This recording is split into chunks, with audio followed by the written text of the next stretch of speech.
What's up, everybody? This is the poker coaching study session. Today, we're going to be looking at some solver training. We're going to be playing from the small blind in a 3-bet pot out of position. All right, so I'll go first. So I look at this, and the board is good for my range. My hand falls into the gut shot category, so I'm going to bet it. And the size on this, I think, is going to be mostly big. I think it's going to be mostly 14.7. So that's what I'm going to do. Let's just take a look at it, and then we'll go through. You guys are in the way. So yes, so it's a range bet, and it does 14.7, but it does mostly the small size. This particular hand, though, doesn't mind the big size. All right.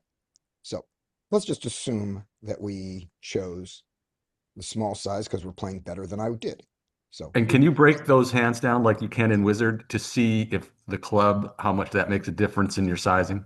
yes, I can do it. I think at the end, I think I have to, we'll see if I can just click on it. I may have to go If you into, go if you go to history, I think you can yeah, open like it in the yeah, and you can do it right now as well. You can open yeah, like it into the library, great. um, Yep. and there you can see it more detailed.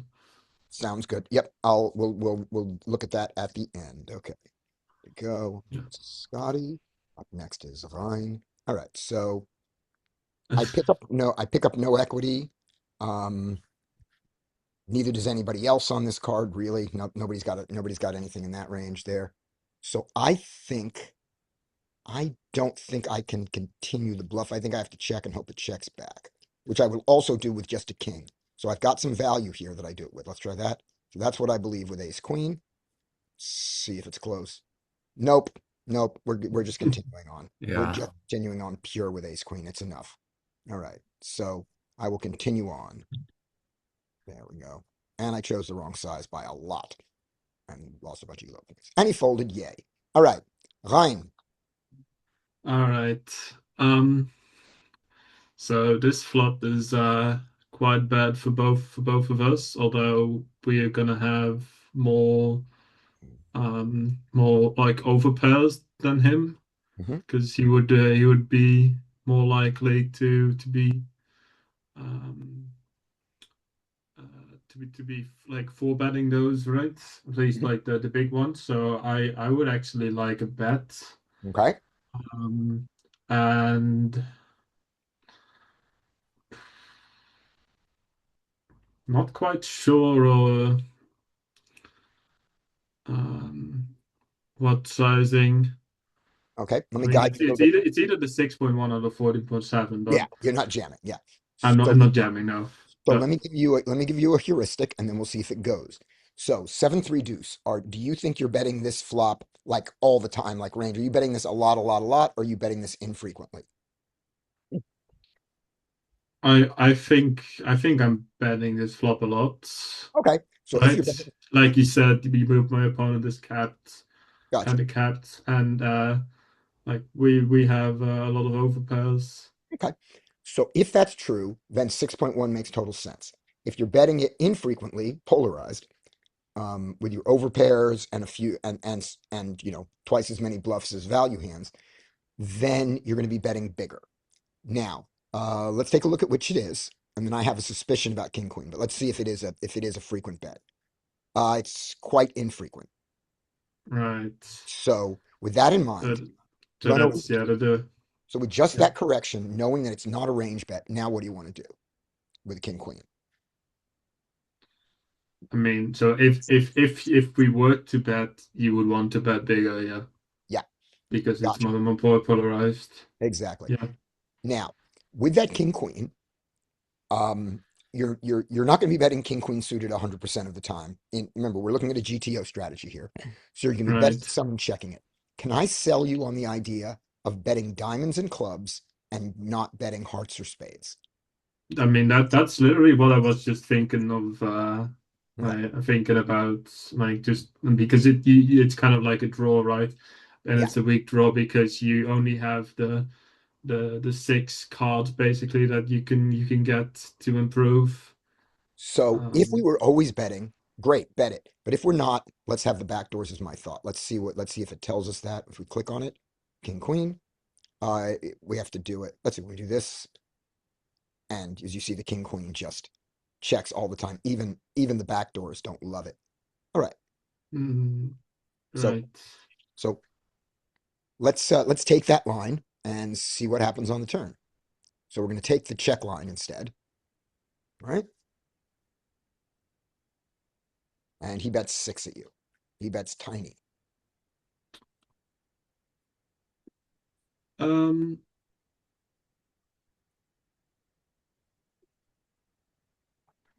let's see. I mean, it's probably fold.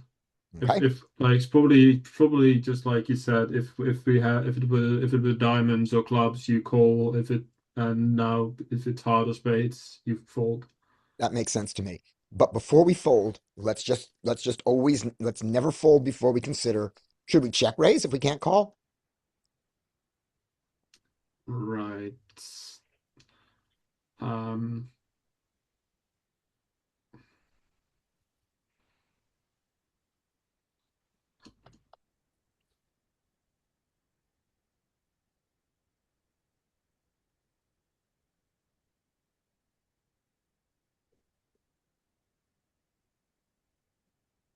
I mean, like, what do we like?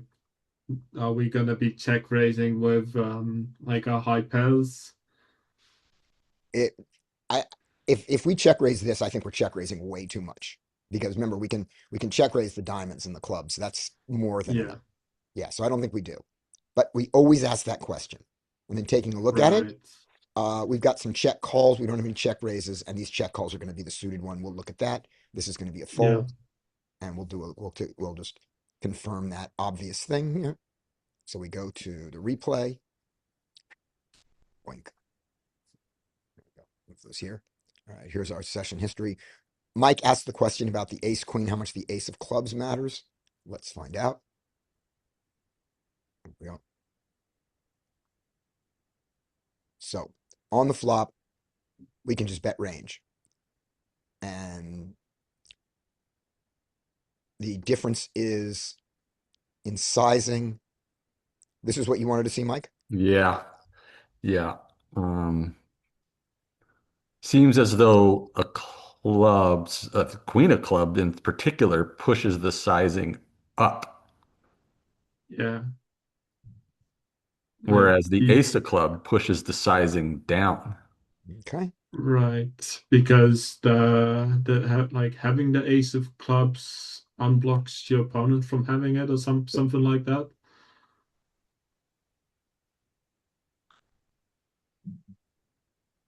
And interestingly, the queen of clubs is the card that allows us to just shove now. Tiny little bit of shove. A tiny bit of shove.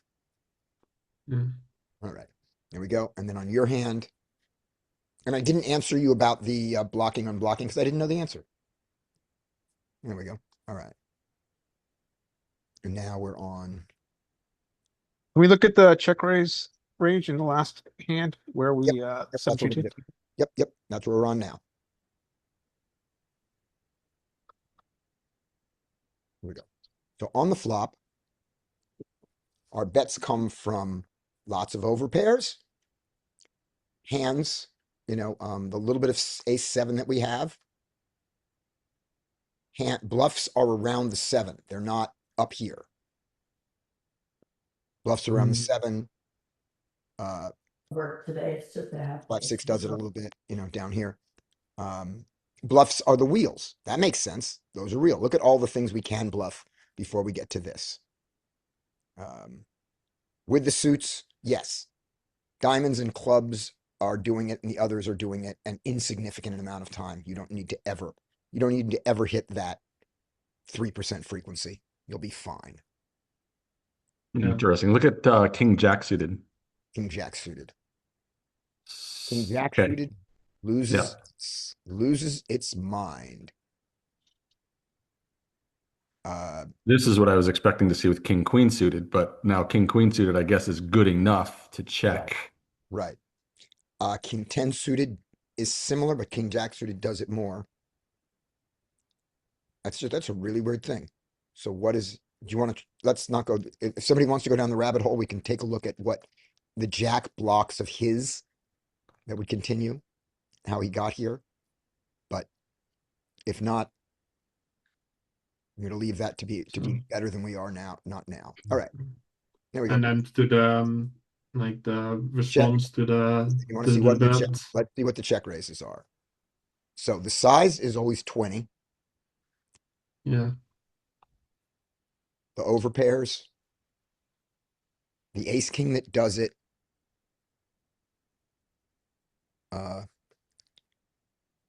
Does it Let's see. more with the diamond. Yeah, king of diamonds likes it. Ace of diamonds likes it. I mean, that's a good bluff to find, right? Yep. Ace king. I mean, ace king with the diamond, especially ace of diamonds. That sounds like an obvious one. Right. The one that doesn't like to do it is spade club doesn't love it. Let's see if club spade loves it in that reversal. No, not really loving it. Okay. Can you scroll over ace king suited too? Yeah. See if doesn't really care. How's the front door, back Yeah. door? Nothing. Yeah. No. I'd find the front door, but I'm not going to find clubs. No. I'm going to think I have enough showdown. So And we had queen jack, shoot the right? front door 100% of the time. And you'll be Queen fine. jack suit. Notice how little, in the rare cases where we have sevens, we're very rarely check raising the nuts. All right. There we go. Right. But I mean sevens we also would have bet more often, right? Yes. On Yes. the- Seven. A lot of the sevens just got bet. All right. Up next is, let's see who's next in the list. That was Scotty, then Ryan. Up next in the order is Elias. All right. You have pocket jacks. You're so lucky.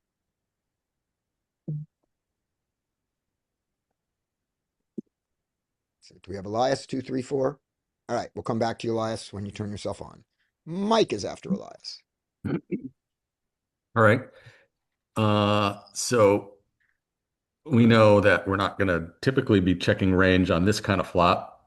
I mean, we're not going to be betting range on this kind of flop. Mhm. This is going to be more checking. Our hand loves the flop. As a default, it's more in exploitative land. I would almost always bet here as opposed to checking, but I would check to balance against some opponents. But I'm going to bet here. I'm going to bet the small. This might be is this a big size kind of bet? This might mix between the two. And because we have a diamond, it might prefer the bigger size. So, I'm gonna think it mixes, and I'm gonna guess the bigger size is preferred. That's gonna be my guess too. yeah. All right, here we go. Jacks always bets, which is great. That's a nice little reverse linearishness there. Jacks love it, and so it doesn't matter whether they have a diamond, and jacks love the bigger size. Yeah. I mean jacks need more protection, right? Jacks love the bigger size. All right, there we go. Jacks hate the small size in solver. And the difference, by the way, is probably 0.01 of something. All right. Elias, if you're there, this is you. If not, it's Rodney. All right, Rodney, 2, 3, Yeah, I'm 4. here. Can you hear me? Yep, I got you. Ace 10 suited.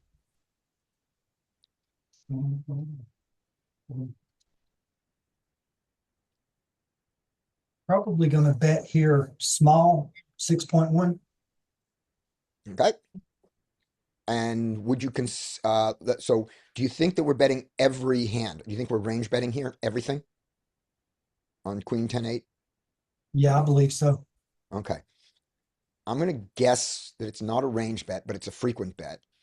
And that Ace 10 being second pair is one of the ones that's gonna do a reasonable amount of checking. That's gonna be my guess. But there'll be definitely some bets with the Ace 10. Take a look at that here. Okay, so it's not a range bet. The Checks the majority of the time. Yeah, the check is, well, it doesn't, I mean, this hand does, but I mean, the range checks 35% of the time, so that's significant. Right? And then the ace 10, as we can see, does a fair amount of checking.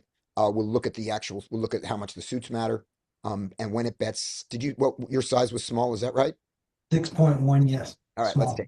let's take the Yeah. 6.1, and then we'll go back and look. There we go, 21%,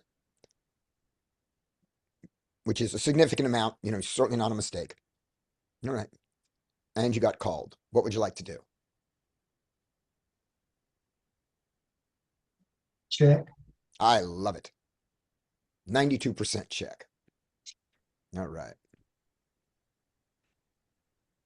He checks behind. What a nice guy. All right. 8 pairs. What would you like to do?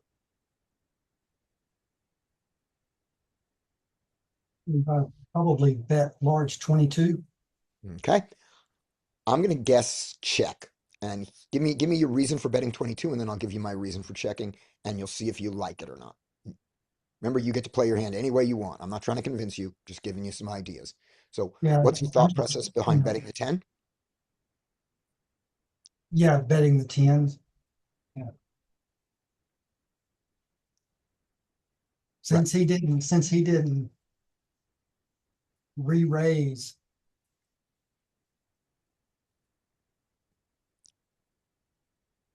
I don't know that he really has much.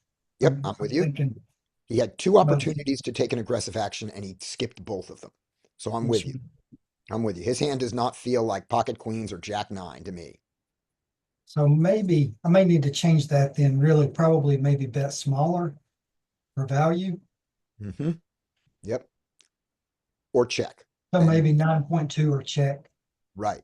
Because you're targeting not an 8, you're targeting under pairs to the 10 to call you, ace highs, and worse 10s. So you'll need to be small for that, I think.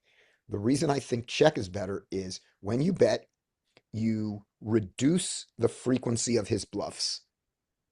And he's got some king jack here, he's got some ace jack. He's got some 10 jack and 10-9, all of which may want to bluff. He's got some diamonds which may want to bluff. That's good. And if he hit any pair, the only thing that beats you is the only thing that you beat is another 10. So that's my thought. All right, let's take a look here. The ace 10 likes to bet, and the size it loves is the small because of what it's targeting. Mhm. And it likes to bet. All right, so let's take your bet and see how badly it goes for you. So you bet, it likes that, and it checks 33% of the time, this particular combo, and you get jammed on.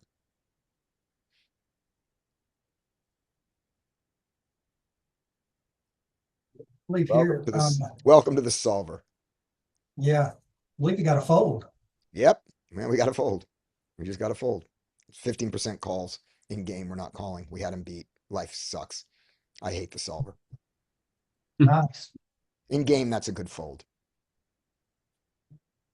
I think. All right. Rodney. Up next is Elias if he's here, and if not, we got Sutton. All right, Sutton. All right, can you hear me? Yep. Ace high board kind of interesting. I think a lot of times we think of it as, I think you can think of it as really good as a 3-better here, but Button probably has a lot of ace X in the defend range. I think we could probably go either way with this particular hand. I'm going to check though. I'm going to check. I'm not going to play this thing for 3 streets of value probably. So check. Sounds good. And we noticed that this bastard here flatted ace king off in the last hand, so we hate him. I think that's probably less likely in the solver, but it's very likely in the real world. The solver did it. All right. So ace jack, your checking it doesn't love your check here on your ace jack, probably because of the diamonds, because he's got things in this region and some diamonds, and we don't want to give them a free card, probably. So we're not betting all the time here. We're still checking 20%, but doesn't love ace jack. So so you can do either size. Which size would you like to do? I go small. All right. Small. Great. There we go. Small. And he folds. All right. Yeah, I just like smaller because I think you want to try to keep their range pretty wide. So you're trying to get value from like lower pocket pairs and middle pair. So you're trying to get wider continues, I think. Let's do that one with, Especially now let's do that one more time with your check line. Let's take the check line instead. Over here, we do this, we click on this and it will let us replay it. All right, here we go. We're going to take the check line. He also has a different hand this time.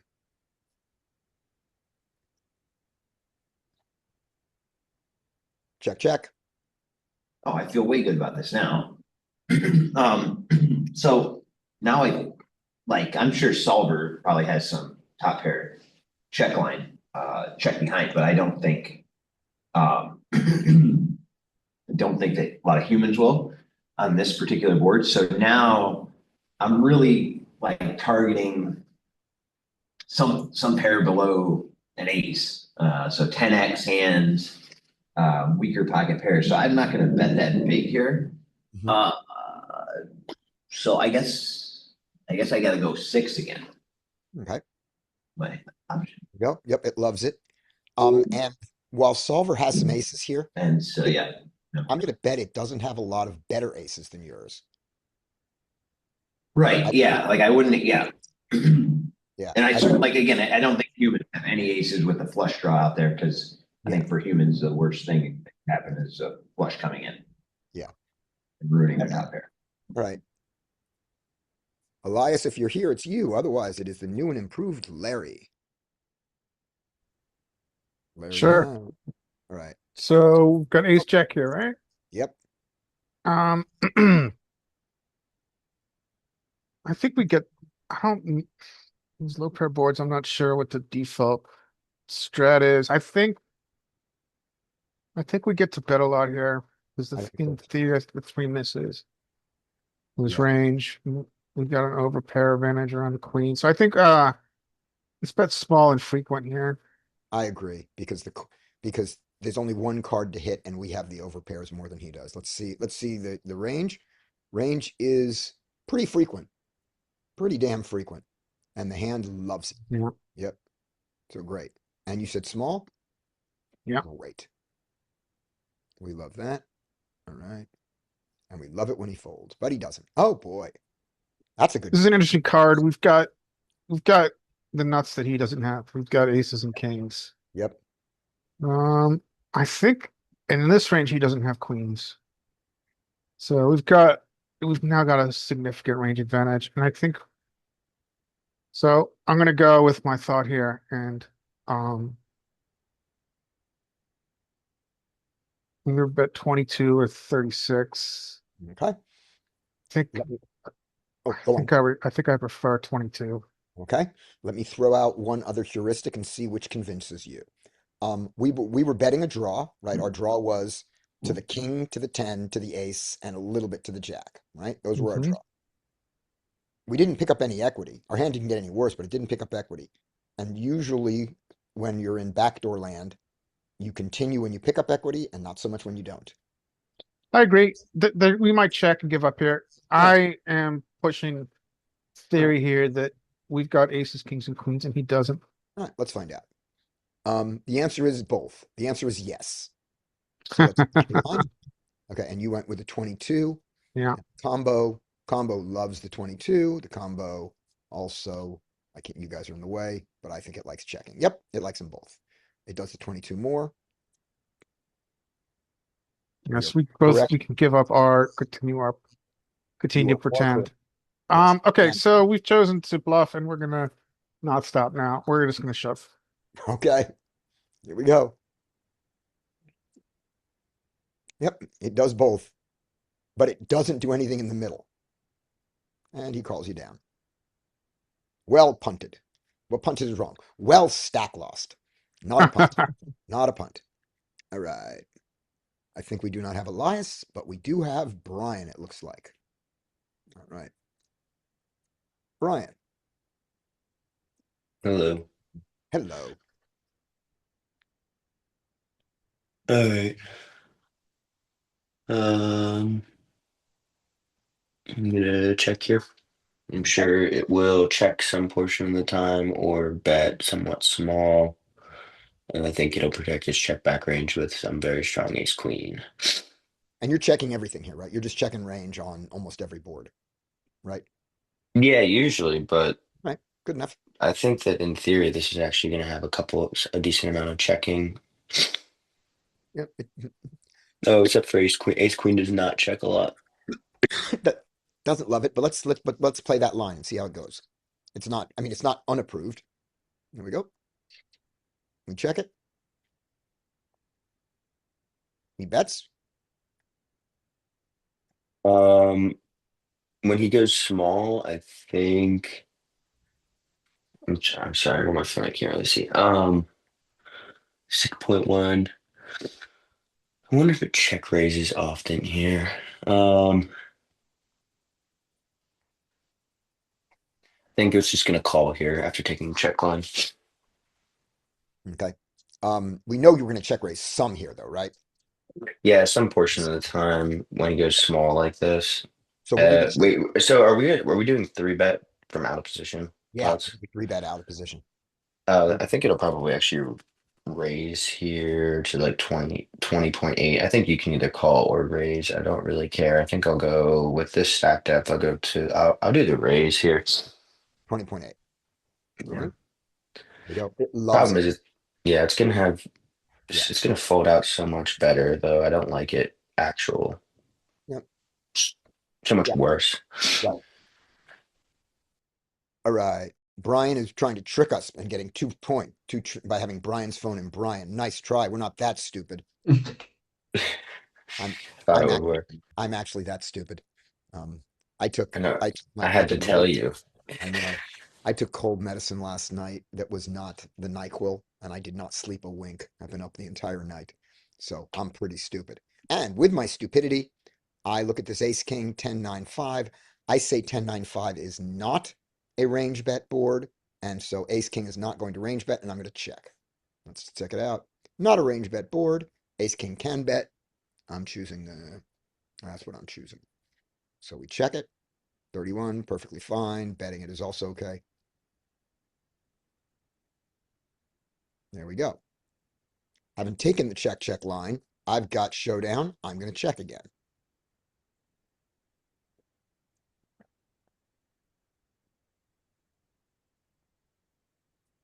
All right. I'm going to bet. I have the ace of clubs, which is nice. But I'm going to bet for value and try to get called. I'm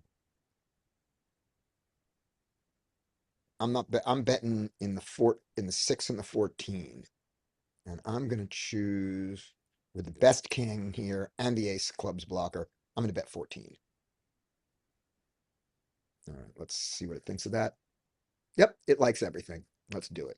Let's take my 14. 14. It likes bigger. How much does it hate me? All right.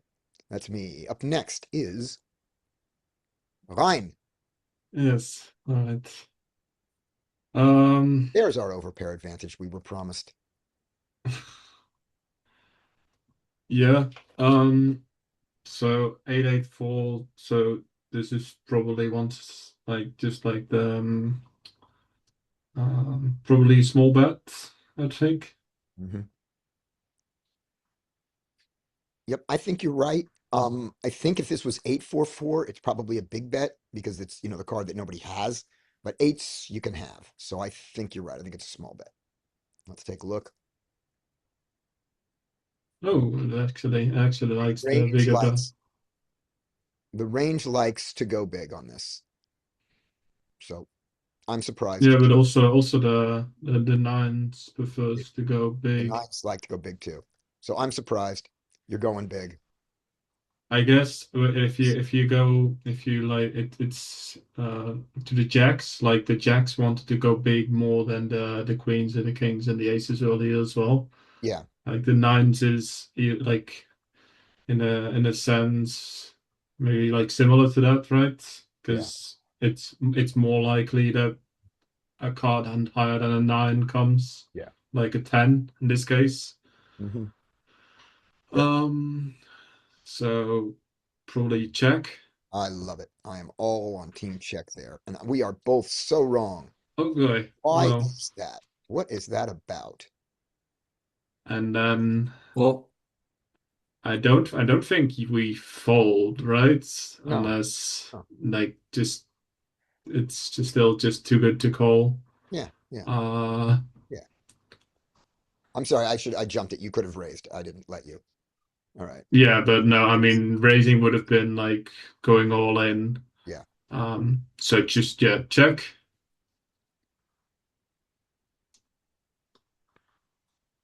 Just try and see as a cheap as showdown as possible. Right. Um, I mean, like he could have a 10, right? But Yep. do we do we wanna like fold because of that? Like it's probably a call. Okay. I'm gonna fold. And if we mix with nines, I say we call with a nine without the heart and fold the nine with the heart. Let's see. All right, first of all, let's just see what nines do. Nines are just a pure call. Just call. Yeah. I'm just a nit. Just call and just solver bluffs all the time with pocket aces. Stupid, Bluffs with pocket aces. stupid solver. ugh, Ugh. So trap. like, can you like go into Yep. Yep. Yeah, let's the look at analyzer, like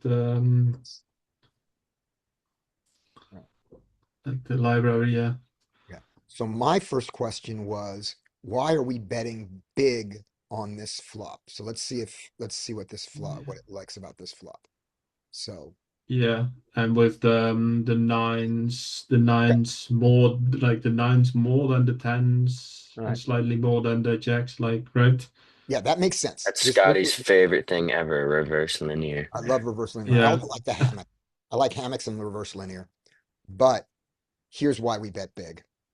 Because we're checking half the time. right. Right. Yeah, So we still just have a nut advantage. So I mean, what's they're not going to wind up here with jacks plus very often yep. because they will four bet those at a pretty Mhm. good clip, I think. So we still, our range is definitely a nut advantage range, and nines are still decently up there in terms of the hands that we have versus what they have here. Yeah. Yep. So yeah, it's that simple thing.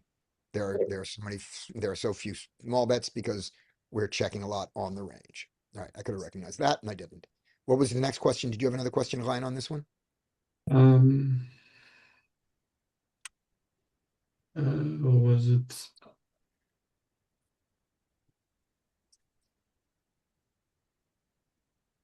I mean, I guess it's like how many like tens do they have? Um, on like on the like if you go to their range. Not very many Ace 10 off in a tiny sliver. because our flop bet was big. So they shouldn't Yeah, wind up here with too many 10x. Yeah. yeah. Yeah. All right. Sam, What up? what up?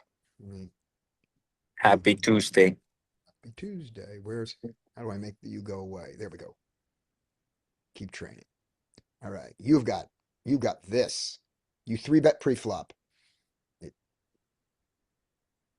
I would like to bet against a solver, Mhm. check against humans. Okay. Which one would you like to do for this line? You want to play a solver against humans this time? Either one. Well, I'm playing a solver. All right, let's do it. Let's Let's play the just solver. All right. check. So you bet so against the solver, you're betting what size? No, actually, Oh, oh yeah, we're betting because it's king high, right? Big size. okay. Let's take a look. Yeah, This that is solver likes a checker. this is a range bet. So it's range bet, but it does a fair but look at how much big bets the range has. A lot of it. Surprising for a range bet. All right, we're gonna range bet this one. It's perfectly fine with that. Well, that bet big. All right. He stuck around against a big bet. So that doesn't look like a lot of backdoor diamonds to me.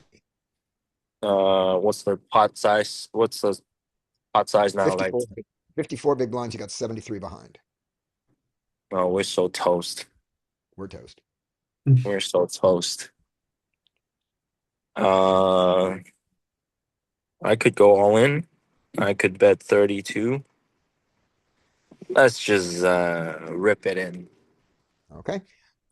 So the one thing that makes you not toast, that makes you warm bread with jam on it, is that when you have a king here, like ace king or king queen, you often check this turn. So your check is not a give up.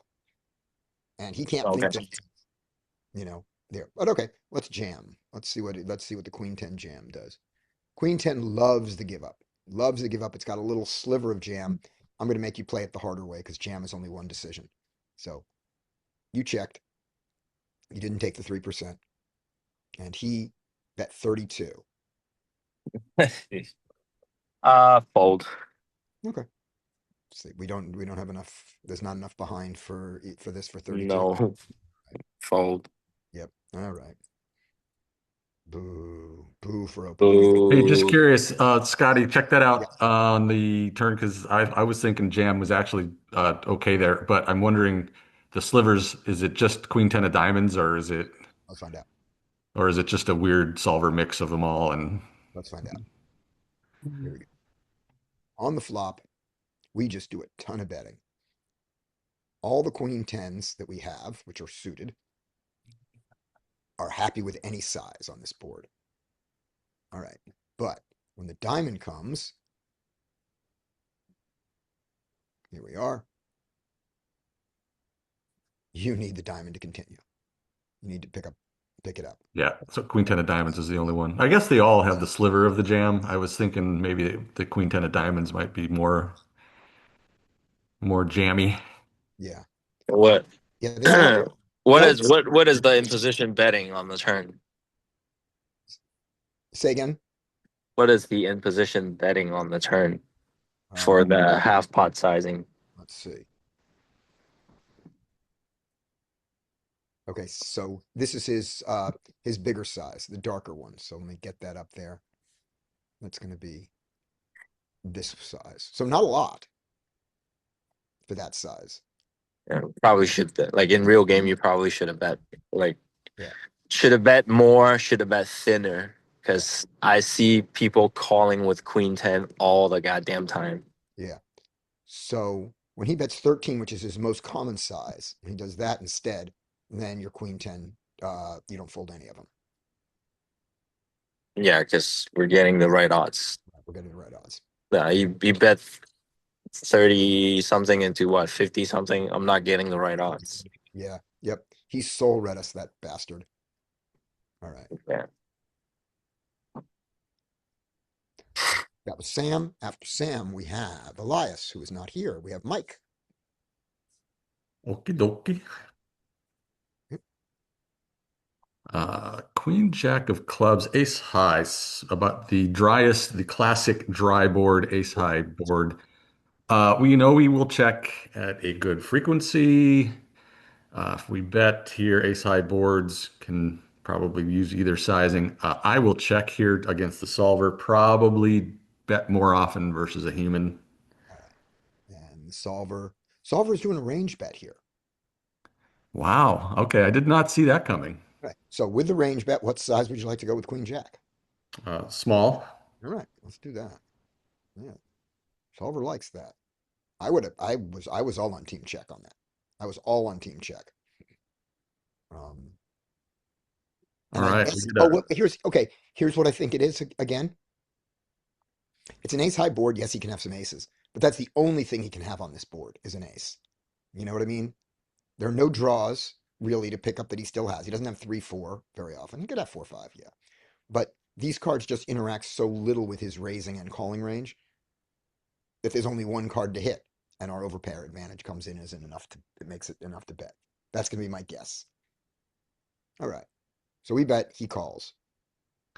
This is a really good card for us when he just calls because, I mean, it's really bricky. Mhm. And we bet range here, which includes all of our aces, which includes all of our better aces compared to his aces. Yep. So we can start putting a ton of pressure here. Does this call for a large bet, i.e. pot? Um, I I kind of want to. I don't know if it's right, but I would go big here. All right. And I'm on team give up here on the idea that we bet backdoors. We didn't pick up any of the equity. We took our shot. That's my thought. Let's take a look. Uh, you are much closer than I am. Let's take yours. Let's take yours. There's a lot of giving up on this hand, but Queen Jack ain't it. Shocking to me. I do not understand this at all. All right. Boom. Nice one. And he folds. All right. You did that so good. You get another hand. You get an ace queen. I don't get another hand. All right, this will be a range bet, and this might mix in some bigger sizings, but maybe even especially with the Queen of Clubs. I think we saw that. I'm betting. It's now what size do we want to go here? I think I'll go the B 70, 60 or whatever size that is. Okay. So I'm going to guess that this is not a range bet, but that this hand, but that it's a big bet because it isn't a range bet. Yeah. So the big bet makes sense. There's a lot of big betting on this board. This hand doesn't love it, but it's not a range bet board. And ace Yep, queen. definitely not. Yeah. So I'm going to So it's gonna prefer the small size. put you in the small size node there. Big size is not terrible. Big size is 10% of it in there. Okay. yeah, not terrible. He folded. All right. Up next is Rodney. All right. Pocket fives, we're gonna check. Good. And now take 1 second before. So pocket fives definitely want to check on this board. No question. My question is, excuse me, do you think this is a range bet board? Do we bet everything in our range on this board?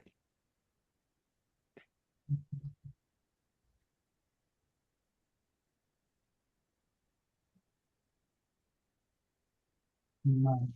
Okay. All right. I'm Let's not find, really sure. I want to let's find say out. no, Let's find out. but We oh do. yeah, it does. It bets everything. And that's the only reason pocket fives bet. It makes no Yeah. sense to bet pocket fives on this board except that we can bet everything. Yeah. Interesting. Yeah. And bet small, Yep. 6.1. Yep. Because we're betting everything. All right. Here we go. You are going to get stuck in this line. All right. You got raised. No, we're gonna fold. Damn right. You lost 6 big blinds by playing the way the solver did that you wouldn't have lost playing your way. And we are not our intent is not to go to the casino and play like the solver. That's not what we're trying to do. But we're trying to understand what an equilibrium strategy is so we can make some decisions away from it. And when you don't have an opinion of your opponent, equilibrium's a good start. Brian has opinion. Brian and Sam have opinions of opponents they've never met. That's why they don't start at equilibrium. Can very easily assume that the opponents I've never met aren't playing in equilibrium. Yep, exactly. That's what I'm saying. You have opinions of the opponents you haven't met based on your population read that they went to a casino to play poker. Therefore, they don't know GTO. Well, and also like when they limp under Yeah. the gun like 5 times, I'm like, oh, obviously. Oh, once you see them, yeah. All right, here we go. All Like right. I like the recent like tweets from like Uri Pelek where he like talked about that it wasn't like about racing to be the most balanced when playing poker, Mhm. but like to try and see where other people are imbalanced. Yep. Like that's what we're trying to do. Yep. And I will tell you that at the games that I have played and seen and talked about with you guys at 1-2 and 1-3, this is not the best strategy. Learning these. This is, the one we're practicing today, and we're saying out loud, hopefully, what we would do against humans.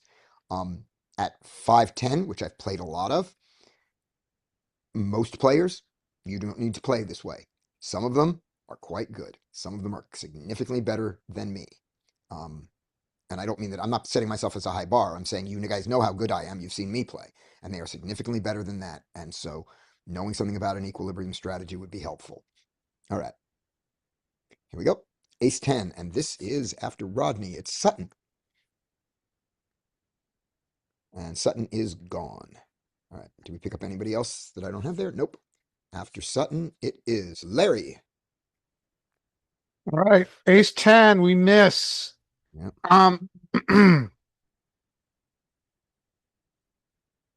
Very dry texture.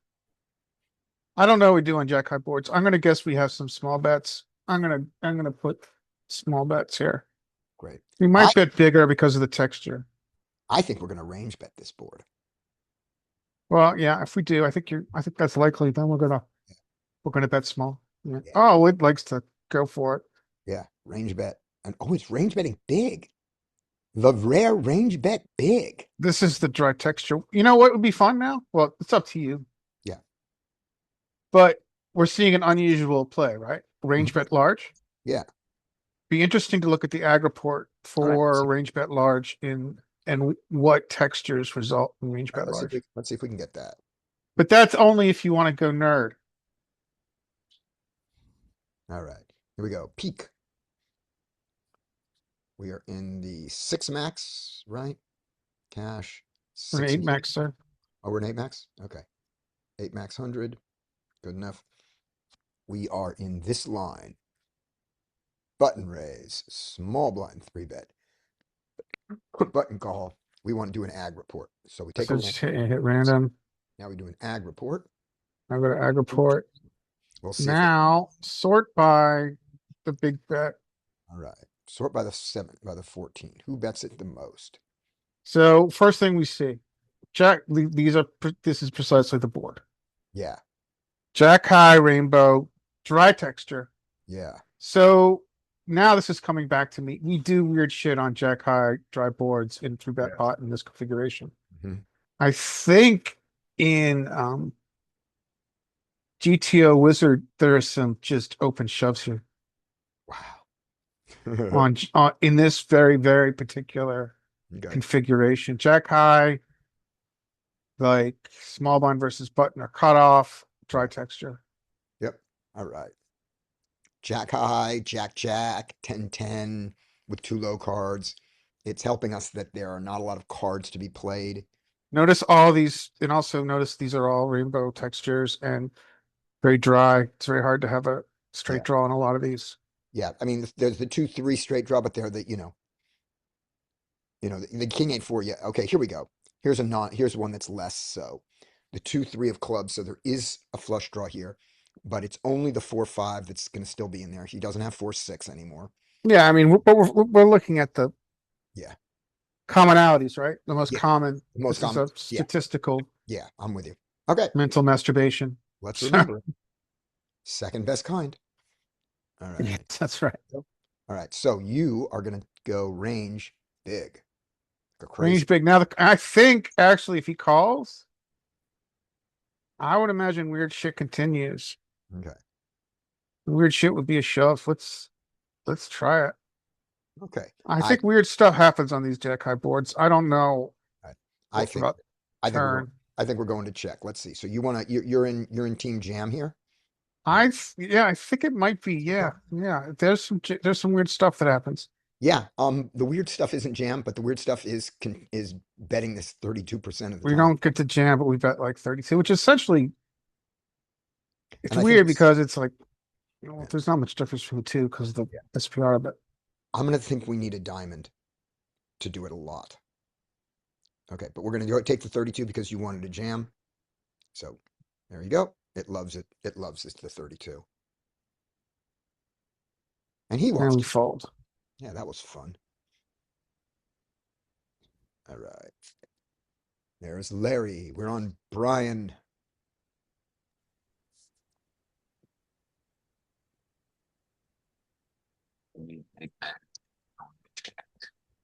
Okay. So against humans, you're going to check here. And against the solver, I would think it's still going to check. It's going to probably classify it as marginally made and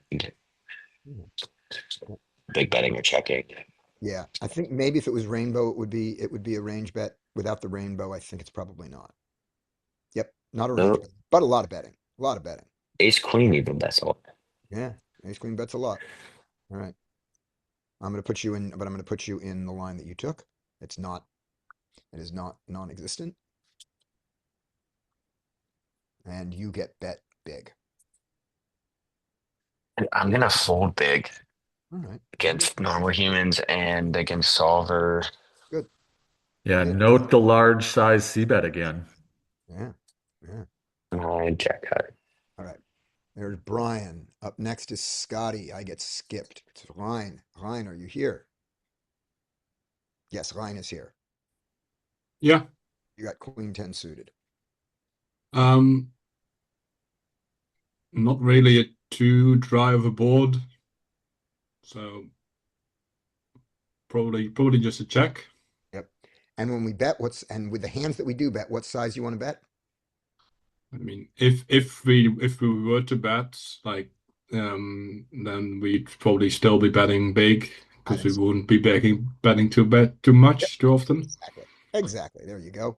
And that queen 10 there, we're gonna guess that's probably the diamonds and stuff. All right. Yeah. Yeah, no, like the percentages are like the same as the ones given for your suit. Yep. And the icon, like the colors and stuff, they take into account all possible colors. Oh, okay. We'll take a look at that next time I open it up. All right. Um 7 pairs. 7 pairs.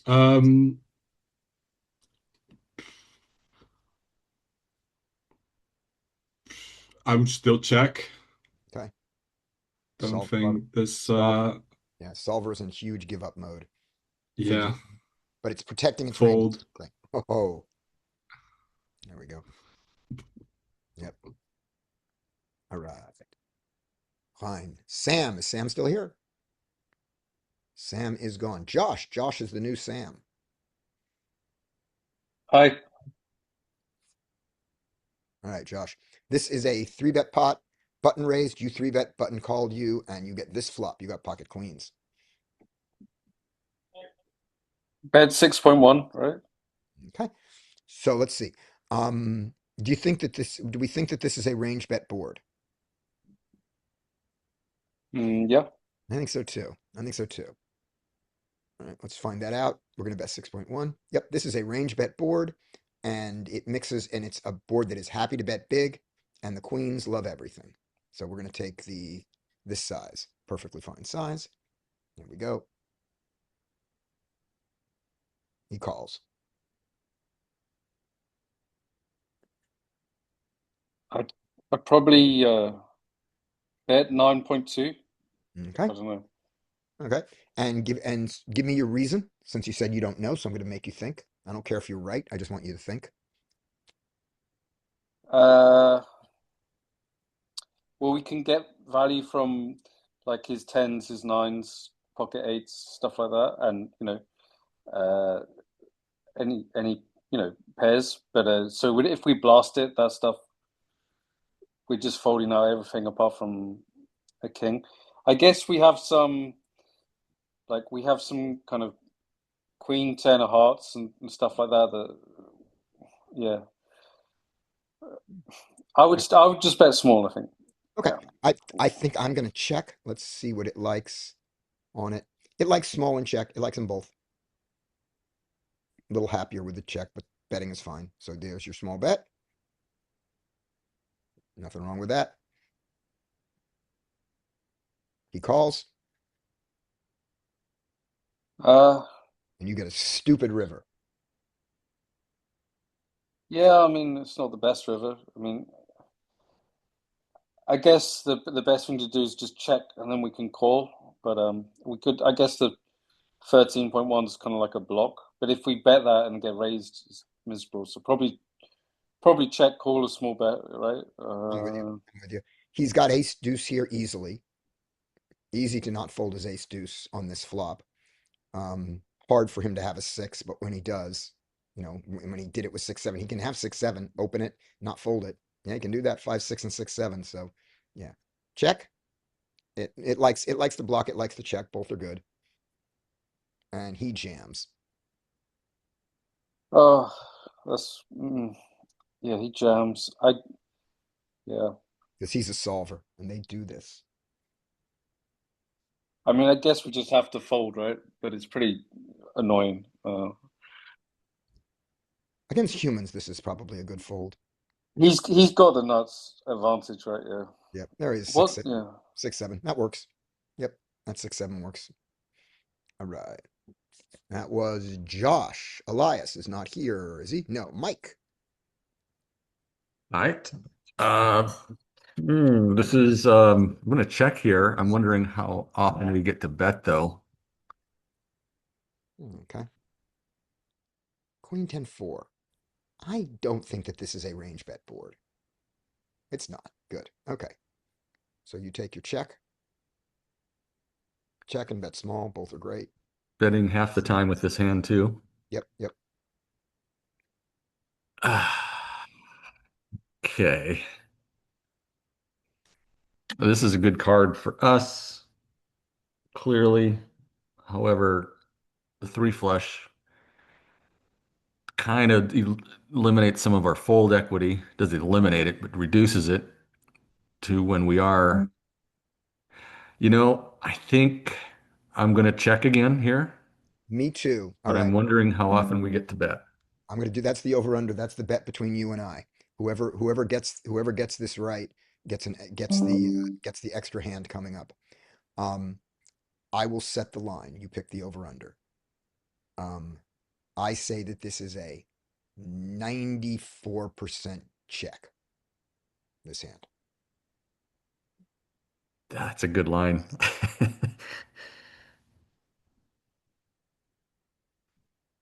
I'll take the over. In other words, it wants to check even more.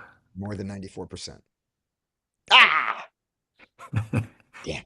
I lose another hand. A mic. Ugh. Okay. Yeah, so now I think we just fold. Okay. I don't think it's 100% fold though, right? I do. Okay. No. Nope. Yeah, what is it? 34%. Okay, That's just 65. Yeah. I should have bet you. I had a stronger opinion of it.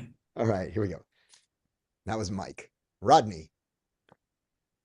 Okay, on this board, 6-3-2. We'll check here. Excuse me. Meeting shot over here. There we go. Boom. All right. And Larry, if you would monitor the chat, if there's anything in there that we should bring up, yell it out. Because I haven't even been looking. All right. So, Rodney, what did you say you wanted to do on this one? Yeah, I think we're going to check on this board. Okay. I think so too. 6-3-2. I think so too. Check. Good one. All right. There we go.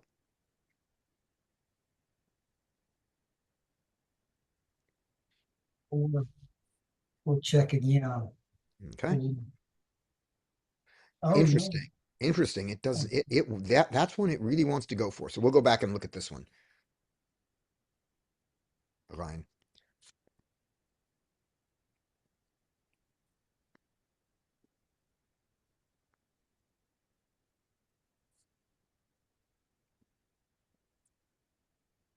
There you go.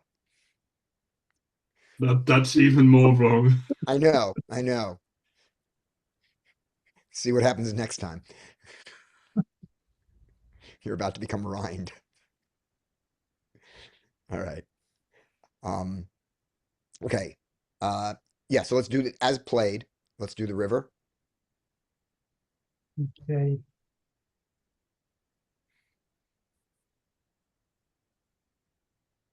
Three hearts out there, and that's having jack five.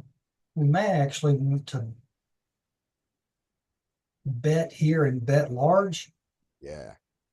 What's large? Probably, I would say 36.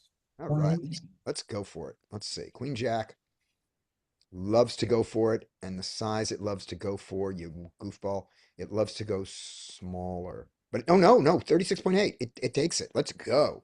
Nice catch. Nice one. Boom. Good. Excellent. All right, let's look at this thing.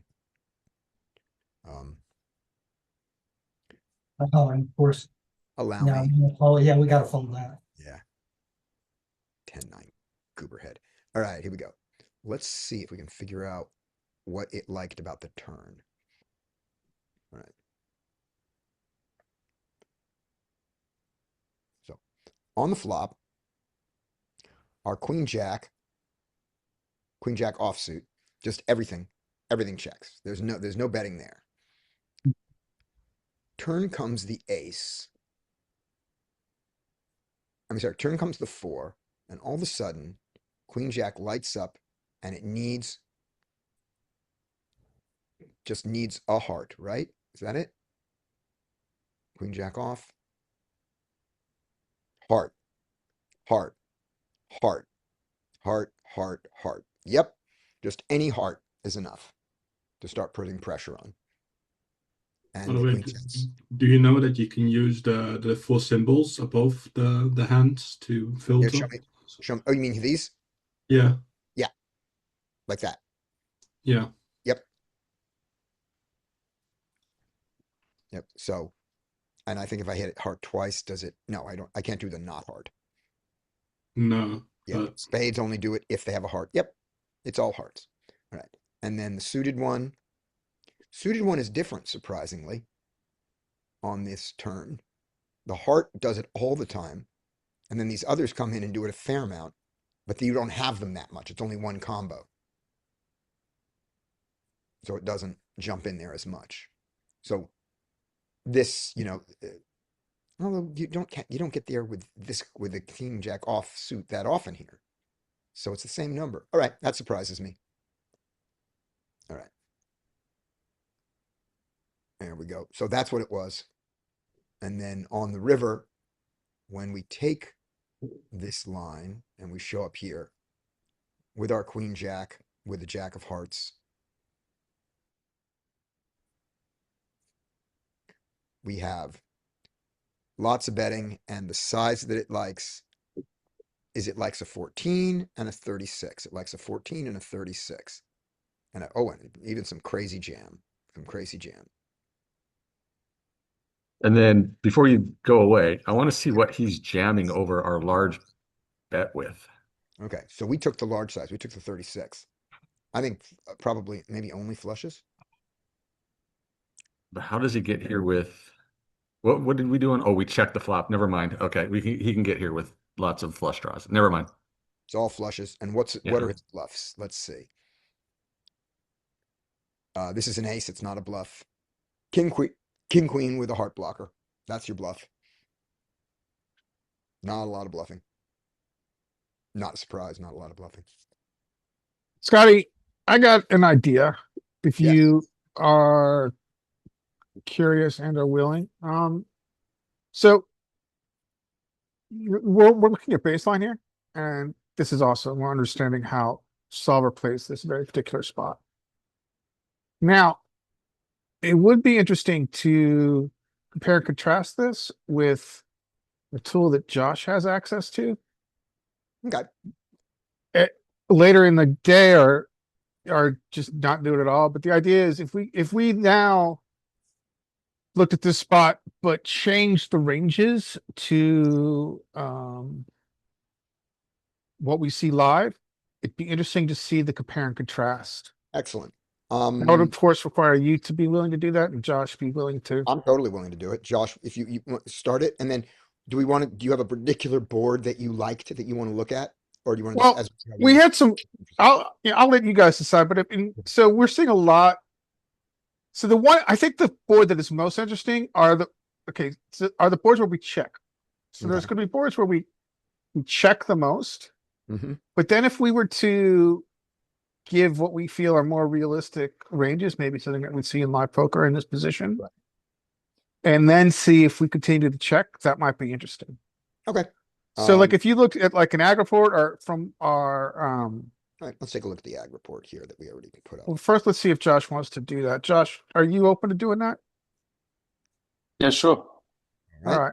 strategy. Just here tell we me go. what you want me to do. Okay. So if we look like at the most checked, so I mean, obviously, I think we're gonna. Yeah, let's Yeah, go. these are our most checked. So Yeah, let's get ones that are. just ridiculous. Yeah. But like these low boards, which we check Yeah. a lot, like let's Yeah. go to like 75%. Yeah. Yeah. Or like 7, 8 ace rainbow, or not ace. Let's leave an ace up, but like 9, 6, 2 Nine, or six. something like that, which you're going to check a lot. Okay. But then if we give it the ranges that we think are more realistic to what we see live, All right, let's and then see if that continues. You All want right, to try that? Sure, let's try that. Let's do a nine. Is now a good time? Or you want to do it later? No, let's do it right now. We're here. All After right. all, I mean, we're skipping my hand, so I got nothing to lose. We're just costing Mike a hand. So is that 3-4-9? Let's see. This is a 3-4-9 with 2 clubs. That's a good one. So Okay. if you click on that and look at the solve. All right, here we go. 3-4-9. I gotta get into it in another way. Here we go. Okay. 3-4-9. We're in it. Now we go off the aggregate reports and back to this. And now Josh, would you mind sharing your screen and we'll play around with the AI? And we'll Yep. do some compare and contrast.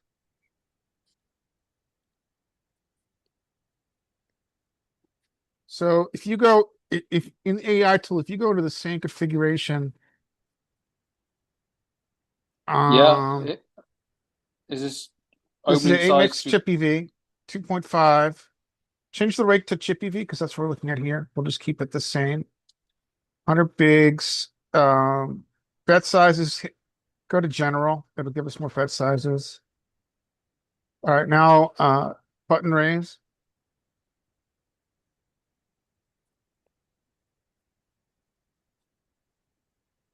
Small blind 3-bet.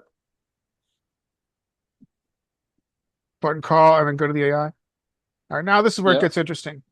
So let's look at, I'll bring it up here. Hold on. So let's look at what we're 3-betting. So in this situation, we're 3-betting in peak, we're 3-betting 12% of range, right? So we actually have hardly any calls here. We're 12% of range.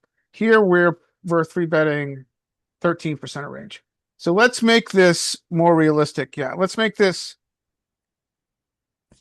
Let's make it 6% of range. Let's make it the range that you want to actually play, and then we'll give them the range that we think they have. But let's All right, so let's go make to this like, let's make this the best. Let's make this the way Larry wants to play. all right, so this is a good starting point. Okay. I'm linear because so the adjustment to a wide 3-betting call range is you become more linear in your 3-betting range and you disregard folds. I mean, disregard bluffs because you're not getting into folds. So Gotcha. just leave this. This is a very linear Okay. Can I sell 3-betting you? range. Can I sell you on one more hand there? Sure. Can I sell you on ace-5 suited?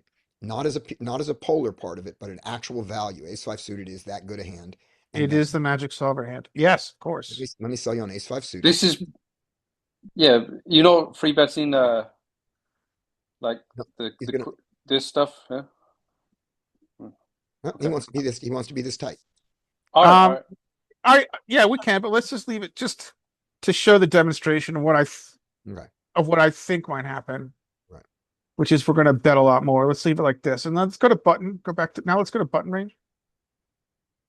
So small blind raise. Yeah. Let's see what he called. Fold. So he's defending, like 34% of range, right?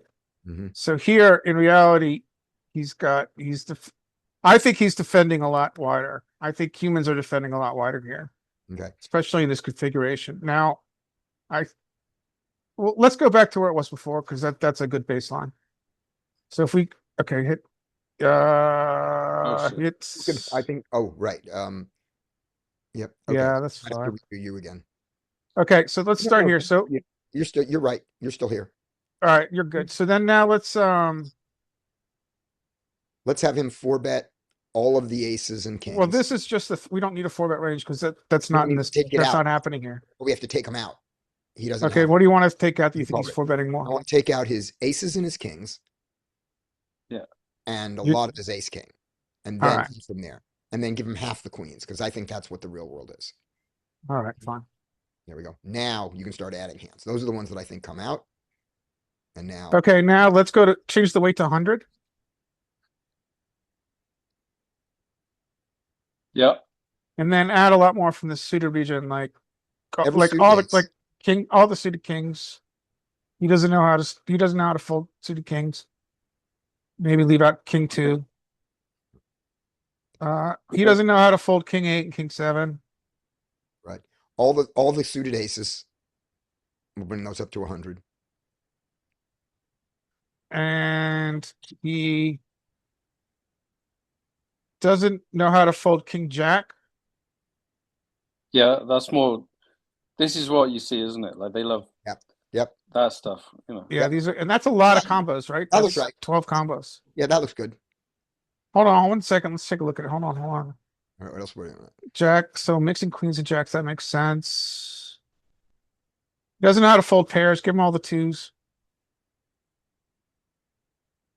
I think, and so we're up to like, yeah. So let's compare this. 84 combos versus 25 combos. All right. Now I think these are good. Yeah, these are good ranges. So hit confirm. Now let's match the sizing that is in peak, since we're comparing and contrasting. So my peak sizes on this board are 6.1 and 14.7. The pot is hold on, I'm in the right place. Yes. The pot is 25 to start with. Here, scroll back up, man. Yep. And we're at 6.1 and 14.7. All right. So this is good. Now scroll down again. Sorry. There's bet sizes. Bet sizes flopped.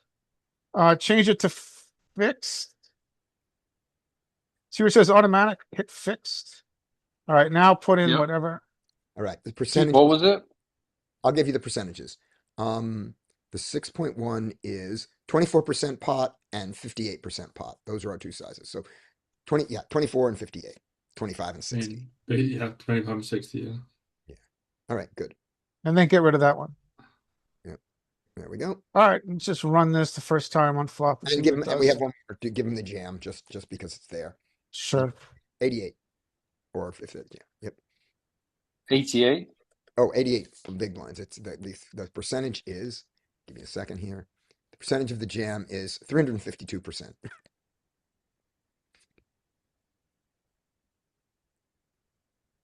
There. All right. All in, it's 387. There's some slight difference in the sizes. Okay, great. Wait, it says bet size, raise size, and re-raise sizes. Oh, that's weird. Oh yeah. Okay. Yeah, we want bet sizes. Okay. Yeah. There we go. 24 Good catch, Ryan. and 350. Right. And then we You can just leave those. yeah, because we're not. Okay. All right. Now hit create solution. And then What was the what? The board what is was the flop? 9 of diamonds, 4 of clubs, 3 of clubs.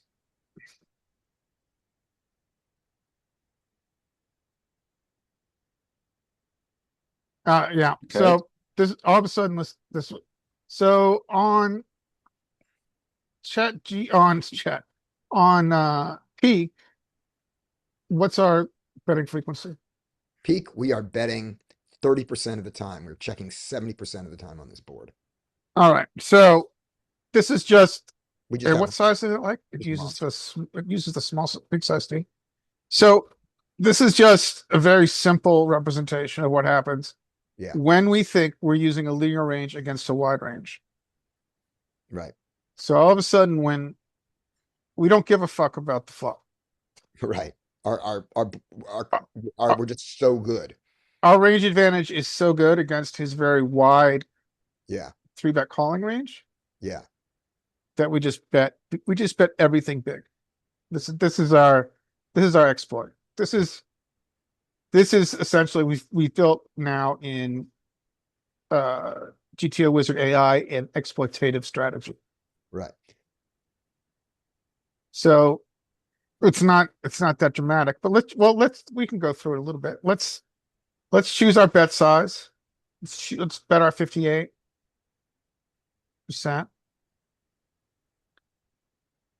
Let's give him a call. All right. I'm betting 58% in this world. He calls, and the turn is going to be the eight of hearts.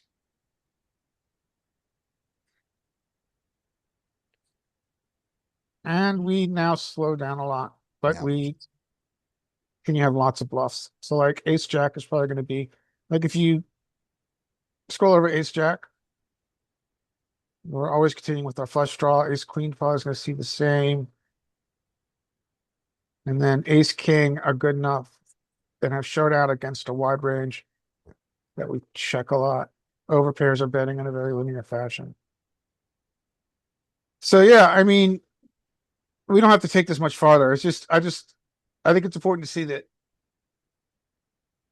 when they have a range that's super wide and we're using a more linear range, the adjustment, the exploit is that we're just betting everything and we Right. don't care what the flop is.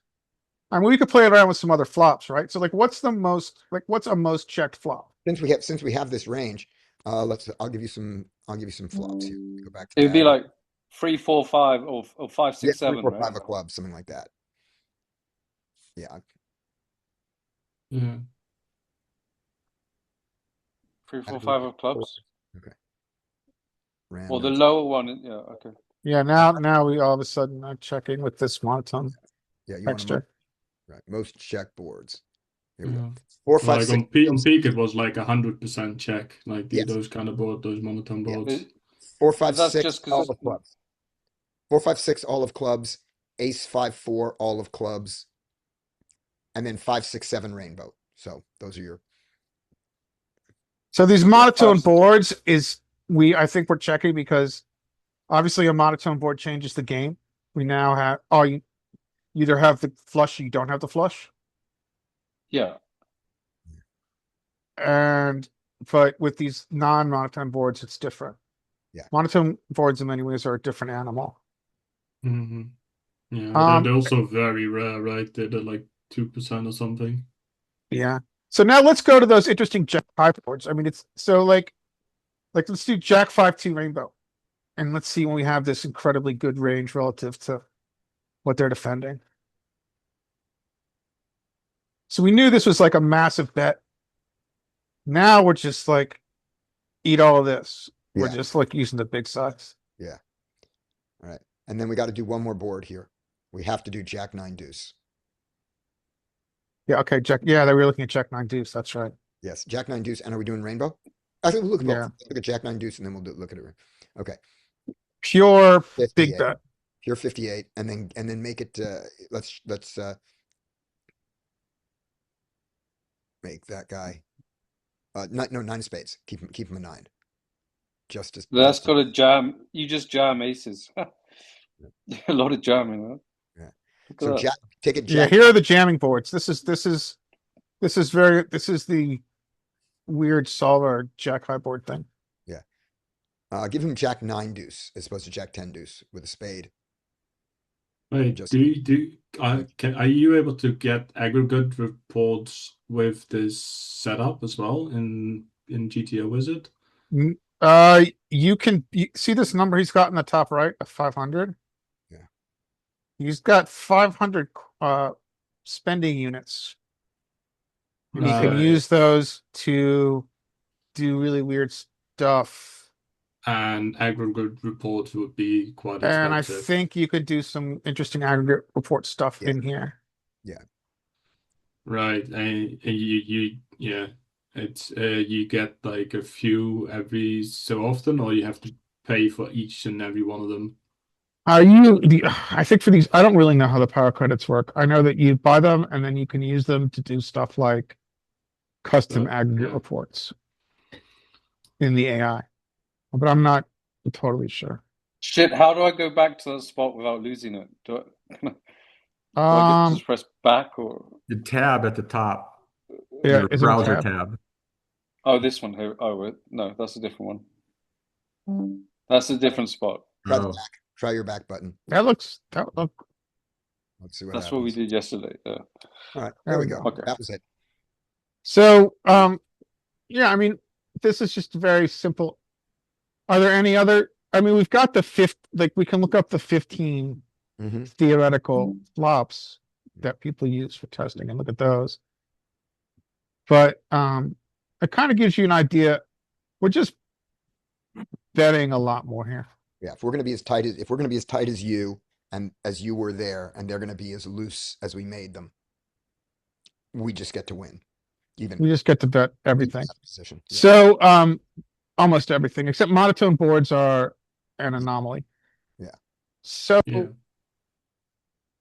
does it make sense to maybe go continue our to you guys what you want to do, but obviously it's up to Scotty, but it might make sense to like go through the exercise that we're going through, and then when we have a board that is interesting, we can refer back to Josh and have him put that board in and see what the AI does with the ranges we've given it. Okay. Let's make one adjustment to the range.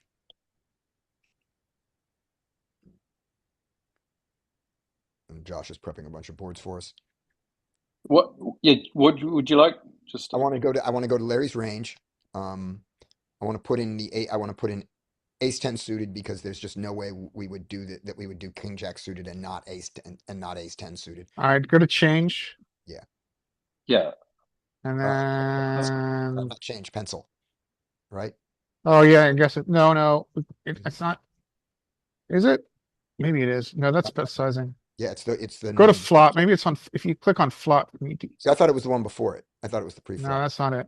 Oh, okay. I think you have to go to change. Okay. Change street players, blah blah blah. It's player now. How do you change the? Oh shit. I think it's there. There's our range. Oh no, it's you see the pencil before flop on small blind versus button? Ah, that's it. Yeah, good call. It is. Up just to the left of flop. So close this window. And Oh, then that? that pencil. Yeah, good call, Scotty. There we go. And now we can go somewhere in here. There's going to be the ranges. There they are. Yep. So the first range, let's give us ace 10 suited. We've always got that. We should have that, right? Okay. Yep. This is still nice and tight here. This King, is queen this is off. King, queen off. Ace jack No, off. not king. No, not king. No. What? You're not three betting king queen off to a button open? All right, fine. All right, I've been outvoted. You were pretty adamant about that, Larry. I'm doing it. I'm doing ace jack I off. would free bet that. Yeah, I'm doing those two. I mean, I'm including king jack myself, but There we go. king, All king right. 10 suited. Yeah. Anyway, sorry. All right, this is going to change. This obviously what's going to result when we do this is that we're going to have less Yeah, because we less c betting. we get stuck And with ace look, jack. Yeah, but We I have think wider ranges. Pocket eights. I know. 50% of pocket eights.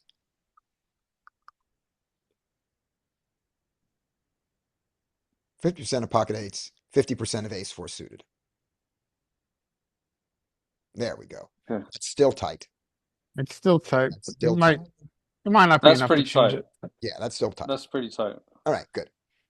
All right, let's take that. Okay. Ooh, the jack 10 suited. All right. All right, let's go back. We'll go back here. When we see a board we want to play, we'll play it. Yeah, notice now, I think on this board before we were pure c betting, right? Yeah, we just have it. Yeah. But now now we're mixing. All right, so here we go. I'm gonna, oh, wrong button. Here we go. Zoom. Replace current share.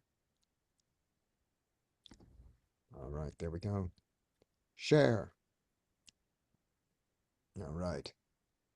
And I have no idea who was last. So we will go to we'll go to Brian, and then Mike gets my turn. Boo. All right, here we go. Back to the train.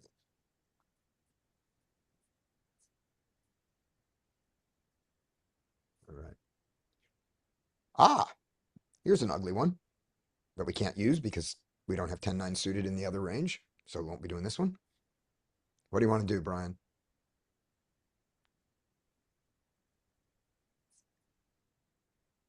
Let's see. Probably see bets here. Mhm. Probably see bets. A weird one. Maybe it goes big here. I bet it probably range bet. I think it's a range bet, but it might be a range bet big. Yeah. Range bet. Range bet small. Range bet. Okay, we'll do a Smaller. range bet small for Mike, Why would it? So we have and we got Dean. Yeah, Dean. we have tons more king X within our range, and we're gonna be range betting. So decent amount of ace. I'm gonna say range bet big still. Okay, let's take a look. This is a surprisingly Range not. bet small. It's got some range to it, but it's small. It's small. All right. Range bet small. See, and the 10-9 loves the small, and it's a pure bluff, and it loves it. Let's do it. There you go. Fold, fold, It's fold. gonna have to defend very wide. So this does not seem like a good candidate in the real world to go Yeah. with a 3-barrel. He's capped. He's not capped. He can have aces he's never folding, and he can be slow playing a king easily. Would you let me see the thing? Oh, sorry. Real Yeah. life, I would check, and solver lane, I check too. Yeah, yeah. Yep, And when he fires, I fold. yep. There we go. All right. Dean, you're in a 3-bet pot. Button raised, you 3-bet him with pocket nines. He called, and you got jack, deuce, deuce. Bet 6.1. Okay. I'm going to guess, and I'm going to bet 14.7. Let's see.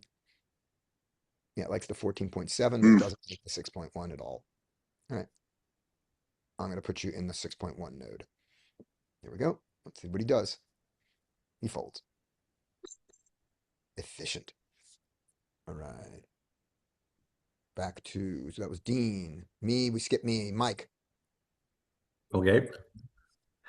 This is that same as that one board we had where we saw it was a surprisingly rangy sort of board because of our combo.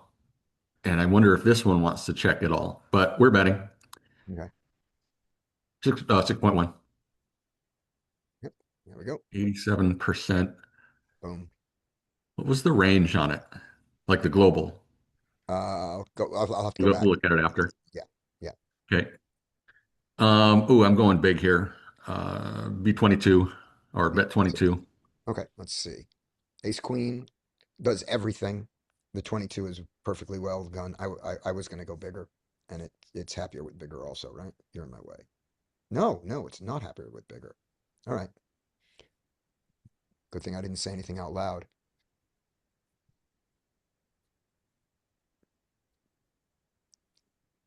Yeah. Oh, awesome. Jam. Yeah.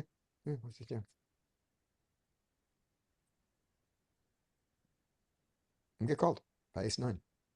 Yay. All right. Can you check the global frequency on that flop? Yes. In the real world, do you think people call a jam with ace nine? Yes. Not always.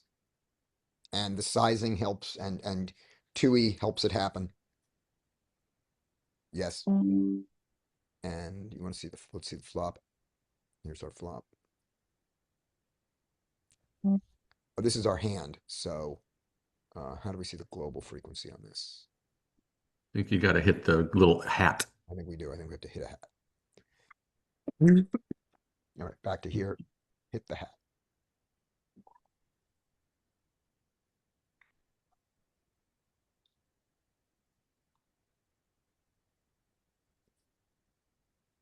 So our hand, yeah, it just always, wait, this is Ours said 87. Yeah, okay, that's the same. Yeah. Because it does it. Yeah. Yep. It just loves it. Okay. So that was Micah Scotty. So Ryan, you're up next. All right. Ooh, Ooh, you got fuck Kings. king. I mean, we're still betting, right? And probably a small bet. Okay. Do we think this board is range bet? I mean, it's probably not a range bet, but it's going to be like a large Okay. percentage bet. All right. Like, And in the real world, what are you doing with this hand? Are you betting this hand in the real world, not against the solver? yeah. Okay. All right. I'm always going to check this in the real world. And I'm going to check some Okay. aces too. Just because if it's 3 streets, I lose. So I'll give it up now. And there's nothing draw. There's no draws that are there. So, yep, this is a almost range bet board. Yeah. And And you like, going yep. low. And you said small, right? Yeah. Okay. So you bet small.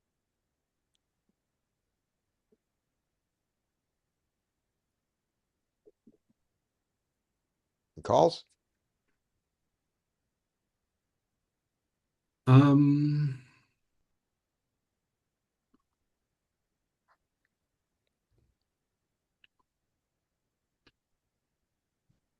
So I'm thinking like, do we just like kind of give up, like check?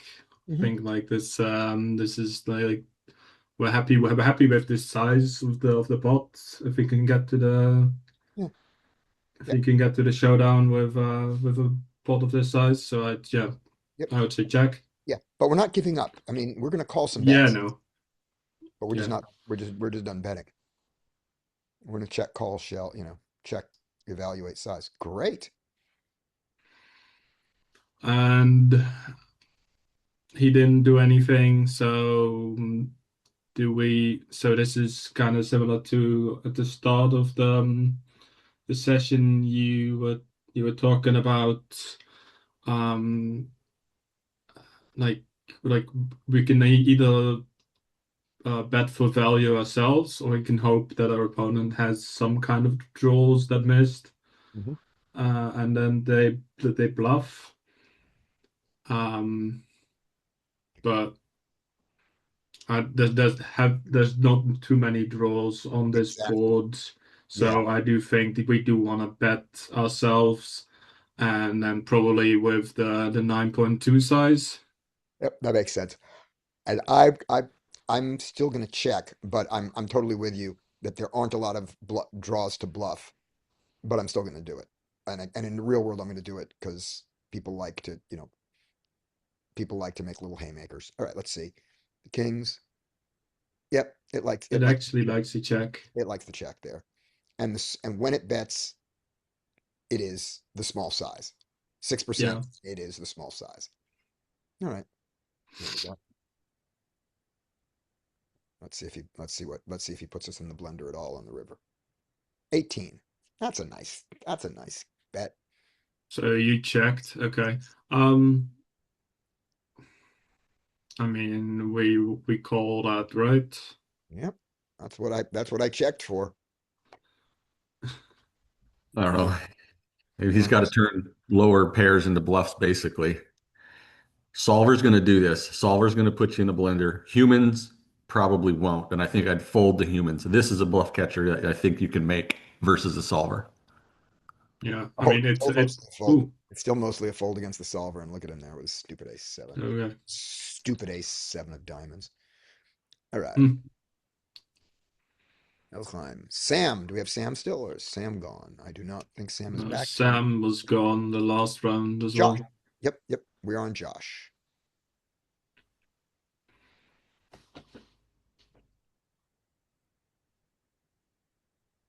Hmm.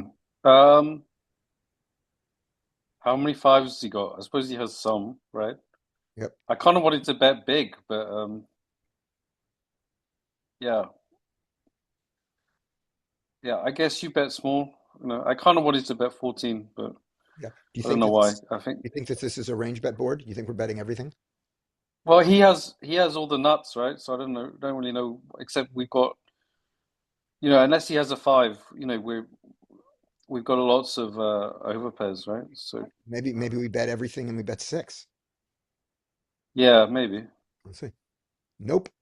Nope. We are checking a ton. Let's look at this. Let's look at this in the other solve. This will be a good one to compare with our much stronger range against his wide Yeah, range. Let's see. But on this one, there's some the betting big, huh? size, yeah, the size, it likes the size big and Yeah. very big. My God, look at the very big. Oh no, I'm sorry. I'm backwards. I'm an idiot. It's fine with small and large there, lots and lots of checking. And the ace 10, you were going to go, and you said with the ace 10, you were going to go small. Is that right? Or were you going to go big? You can do both. Which one did you say? Well, my first instinct was to bet 14, but All right, you but just did. you know, You just did. That's fine. thinking about it, if he calls, we're not. Okay. Yeah. Tough spot, right?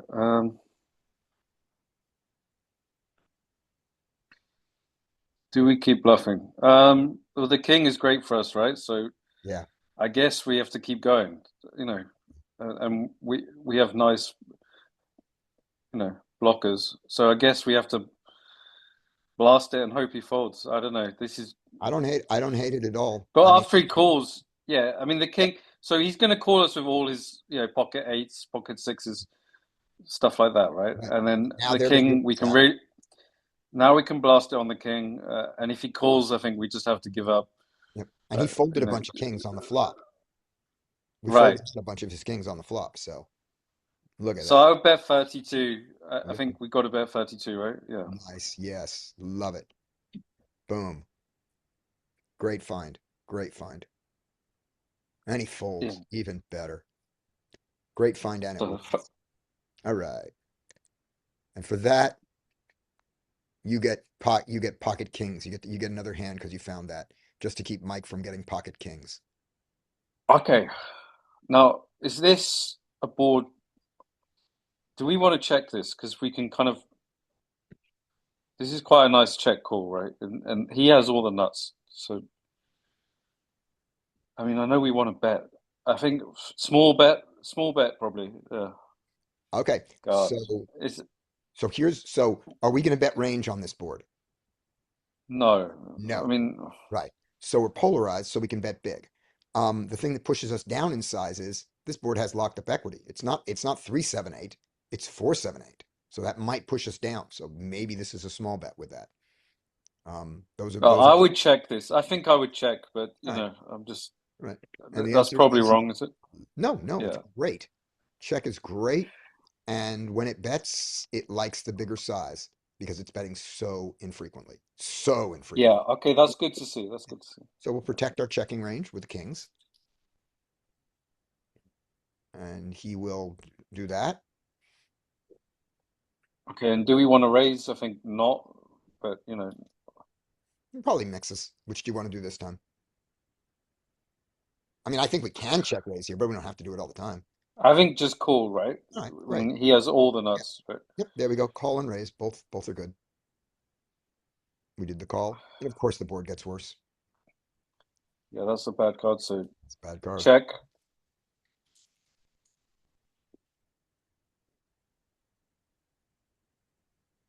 And now he's blasting it. Yeah.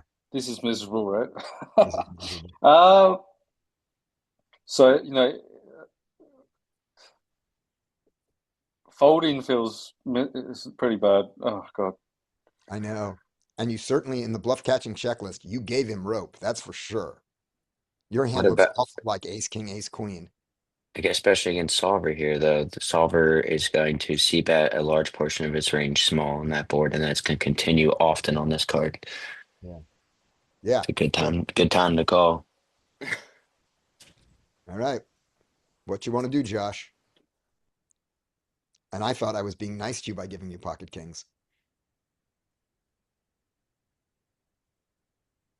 Thing is, if we call, we're kind of priced into a jam, right? So I think fold. All right. All right, Oh, let's see if we get to fold ever. Yeah. No. It's just going to continue so much on this card. Yep. All right, It's going to bet so often on the flop. I'm gonna see if and then he. he's going to jam this river, like, Yes, he right? is. Yes, he We're going to is. call it off, is what we're going to do. Check. Oh no, we are gonna jam. What? Did not see that coming.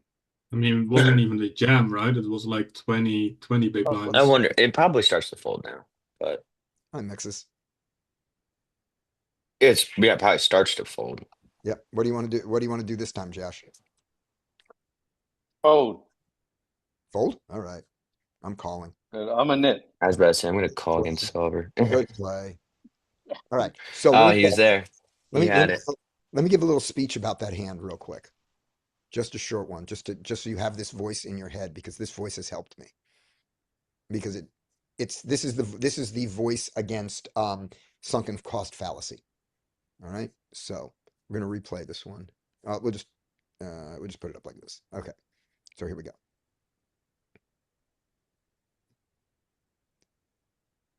So at the point when we called the turn, which we were not comfortable doing, but when we did it, we put in 22 big blinds, and here goes the river, right? And at this point, we've put in 40 big blinds, and we're just going to throw it away. But remember, if we call, we're throwing away another 60 big blinds. This mistake here, if it's a mistake, is 50% bigger than the mistake we've made already.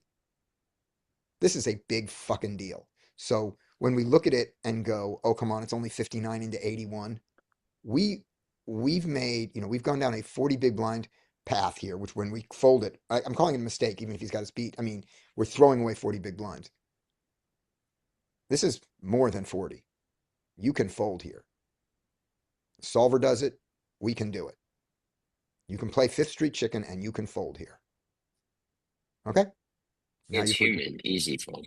Yeah, Look at the turn for me.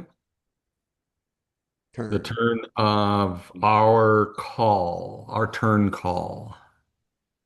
And roll over kings.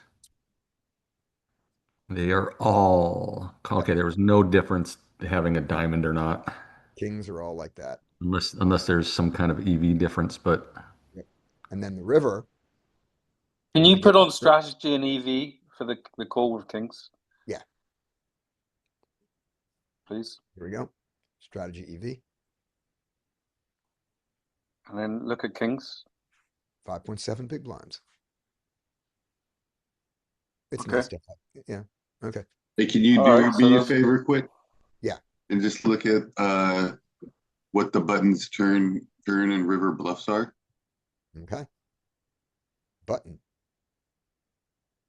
Let me see. How am I gonna find? I don't have the thing where I can just see bluffs, so we just got to look for them. It's like all 9x. Queen, yeah, lots of 9x because he can river us. I Bad. guess you could use equity, maybe. 10x because he can river us bad. King Jack because So- fuck. Or But then this peak has the small blind free betting like pocket sixes, right? Stuff like that. Let's Or does it? look at our range here.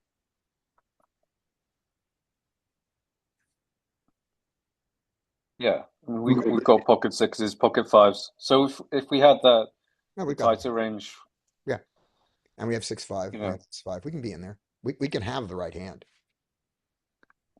yeah. And he just beats up on us. And then on the river, let's see if the aces are any different than the kings. I don't know why they would be. Let's see. Check. He bets. And our kings. Oh, they are. We are calling these kings, and aces are all calling. Aces are just like, screw you. What are we blocking then- with aces? Are we blocking? We're not blocking anything. Yes, we are. Ace 5 suited. There's a lot There it more is, aces ace suited. five. Yeah. There's a lot more ace 5 suited in the world than there is king 5 suited in the world. Yep, that's it. it wanted to donk bet like 20 big blinds Did. on the river. Yeah, it did. yeah, I think the reason is, I mean, you can't donk unless their range includes hands that they can still call and lose. Right. So I guess you're donking because their range still contains nines, tens, jacks. If they can call a donk here, Yep.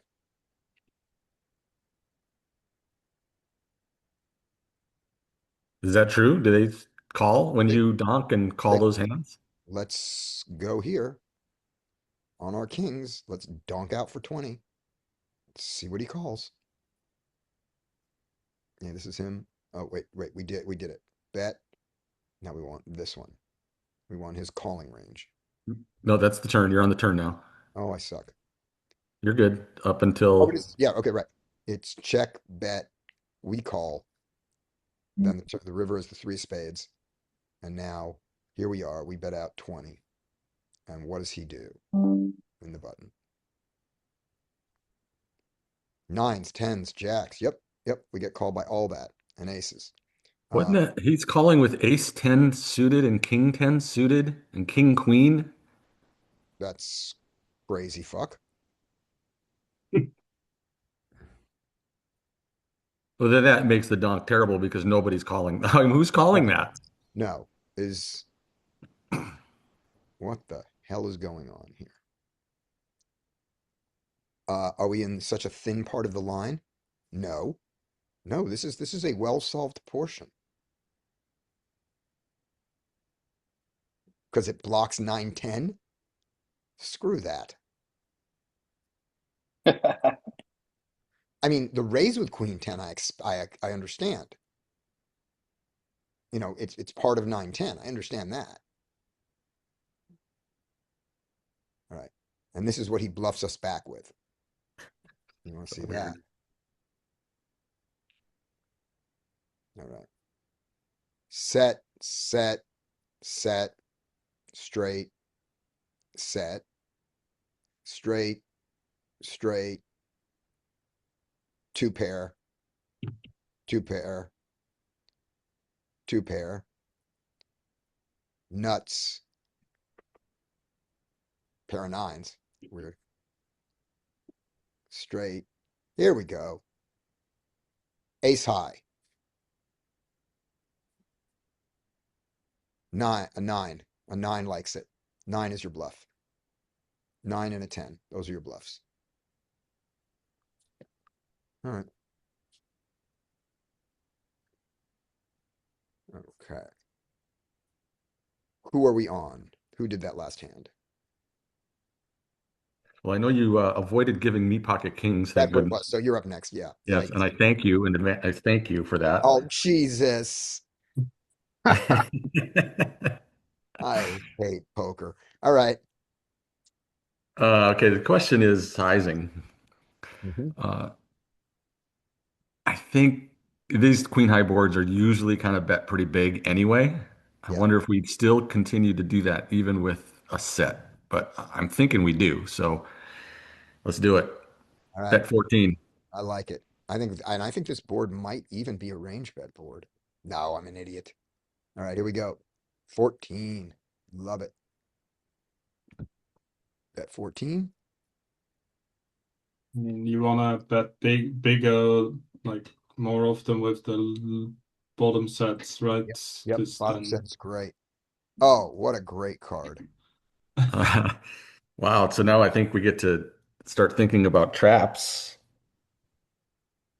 He calls, he's going to have Queen X quite often here. Hmm. So that tells me I think we can check. Our stacked pot ratio probably won't be too bad because I think they'll fire Yep. the Look at what back bet. doors. Look Yeah, at I what bet. think we can check or geez, can we just bet big?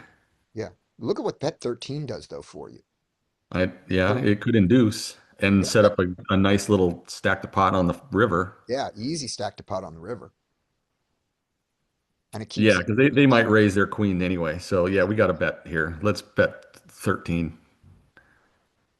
and what did it do? I did some It was like 50% checking, It did 13% everything. You small have so bet. much equity. Do yeah. whatever you want. that was just great. And the flush gets here, everything gets here. We just jam. Yep, let's go. What? No, Trap. no. It said check. It's a check. Yeah. Screw that. Would it be interesting to run a hand like that through Yep. our adjusted? Yeah, let's do it. Let's do it. So if we look I'm at this, this solver. Here we go. I'll bring back that hand. Okay. Josh, you want to run this hand? See if it changes at all? The hand is flop is Queen 9-5 rainbow, heart, diamond, club. Okay, but we didn't have pocket fives in our range, right? Oh, we do. No, we have pocket fives. Oh, Yeah, in the oh adjusted no, one. we So, don't. Good point. so we can put it in. Yep. I mean, you can either add the so fives or just we'll make it nines if you want. Same hand. So Scotty, you're not free betting the pocket fives out the small blind? No, Larry's not. I'm such an old man coffee. Straight busted. But in fact, no, I'm not. I'm got a little bit of fives, and it's like a little fives, a little sixes, and lots of sevens, and then eights plus always. That's me. So we can add in like Right. Yeah. Yeah, I mean, maybe like if a you're weight 50. yeah, if people are getting aggressive, you can just start. I'm not doing fours The though. four. I'm No, never. not doing four. I just let fours go. You confirm? I mean, you can call. You can call with the fours, you right? can. Well, Yeah, but I avoid calling in the small blind. There will be exceptions. Very passive, big blind behind me, and things. But I'm just I do a lot of folding. what was the flop? A 5 queen 9. 5-9 queen, 2 clubs. No, 1 club. Queen of let me give it to you exactly. Give me a second here. It is Queen of Hearts, 9 of Diamonds, 5 of Clubs. Queen of hearts. So what were our betting frequencies? I'll look at that. Yeah, still pure here. Yeah. What were our betting frequencies on the solve? Oh, they were much lower than I thought. They were globally checking half the time, 48% checks.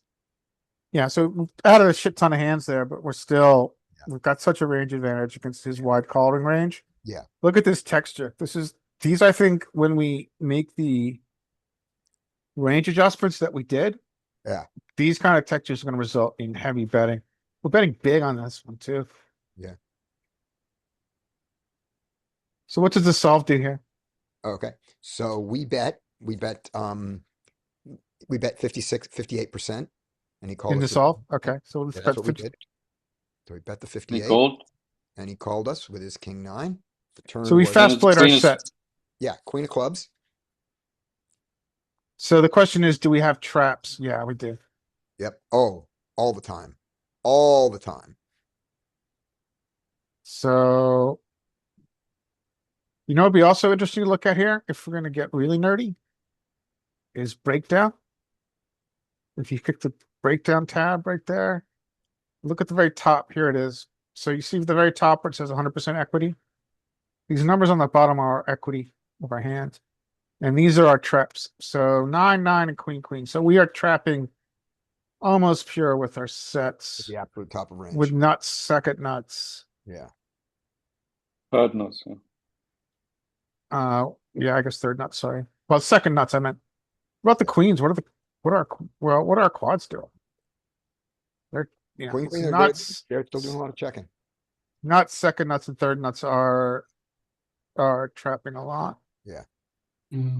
I mean, the ones that are betting small, right? Those are the smaller sizes. And what we did was we bet small with our 5-5, which is okay. The other thing I see happening here, I mean, we've got lots of bluffs here. We can see, like, if we look at like 32%, we're betting a lot of that stuff. But what I see is that we're taking this range bet big on this board relative to the peak solve where we're checking a lot. But then when they call a range bet big, we are slowing down. We're now checking half our range after they call the big bet and they're filtered. Yep. I mean, We are it's quite. also that it's so much like our hand is so much better. Yeah, well, I'm just talking about range right now, right? Yeah. From our entire range, we should be, Right. and we can see where we're protecting that, right? I mean, obviously we're protecting it with the nuts, which we see here, this checking range. Yeah. But also like ace queen is checking a lot. King queen's checking a lot. Quads are checking. When we take the small. Oh, hold on. So I guess the point is that we when we have this range bet big against in these adjusted ranges, they choose to call, they're heavily filtered. It might change on different cards, but we're going to check a lot because now they've got a heavily filtered range. Hmm. Yeah, our range advantage is just a lot lower Yeah, yeah. I mean, if you looked at yeah, you're right. overall. You could see it right here on the right in the Yeah. equity graph. Yeah. So the other thing I was curious about, if we are going to trap here, which we do, and in the solve we trapped both turn and river, right? Well, we didn't end up trapping the turn, and then it wanted to trap the river, I think, right? That's what it. Scotty, what did we do in the They bet solve? small. We bet 13. Yeah. We bet small to try to set up a river jam. And then it wanted to trap, And but we don't call. use that size. Yep. We don't use that size with fives, I don't think. Yep. And then the river comes a 4 of clubs. And it's. So I don't think we have. Oh, we're gonna It trap check checks. fives a little bit. We have it. Yeah. So we're trap checking fives and we're trap checking nines still. Okay. Wow. We're trap checking queens. And we're trap checking queens. Do you want to go to linear equity? Do you want to go to the breakdown tab again? This is, I think, a good tool to see what our whole range is doing. Yeah, you can see we're trap checking pretty far down in range. Yeah. Where's the first one we bet? Keep going. I mean, not the first one we bet a little bit, but where's the first big peak? The flush. Not flush. Not flush. All right. Keep going down. Then I want like this one. That's the one I want. Yeah. Second not flush. Second not flush. All right. Notice we're only using, it's only using a blocker sizing here. Yes. So we never jam? No, none of this. Oh boy. Not in solver land. What a weirdness. All right. Nothing's jamming. No. Can you, before we go, can you go, yeah, right down there to where we're these high, so ace queen is checked. I gotta say ace queen is a, it might be that there's nothing that can call us on this texture. Yeah. But also no, look at how he owns the top of the equity graph and we don't. Look at his. Yeah, you're right. He's got nut advantage. Yeah, that's it. He's just we're checking the nuts because he has it so much. And his nut advantage will allow him to bet a ton. Yeah, no, that's a good point. We are protecting our checking range. With all the nuts.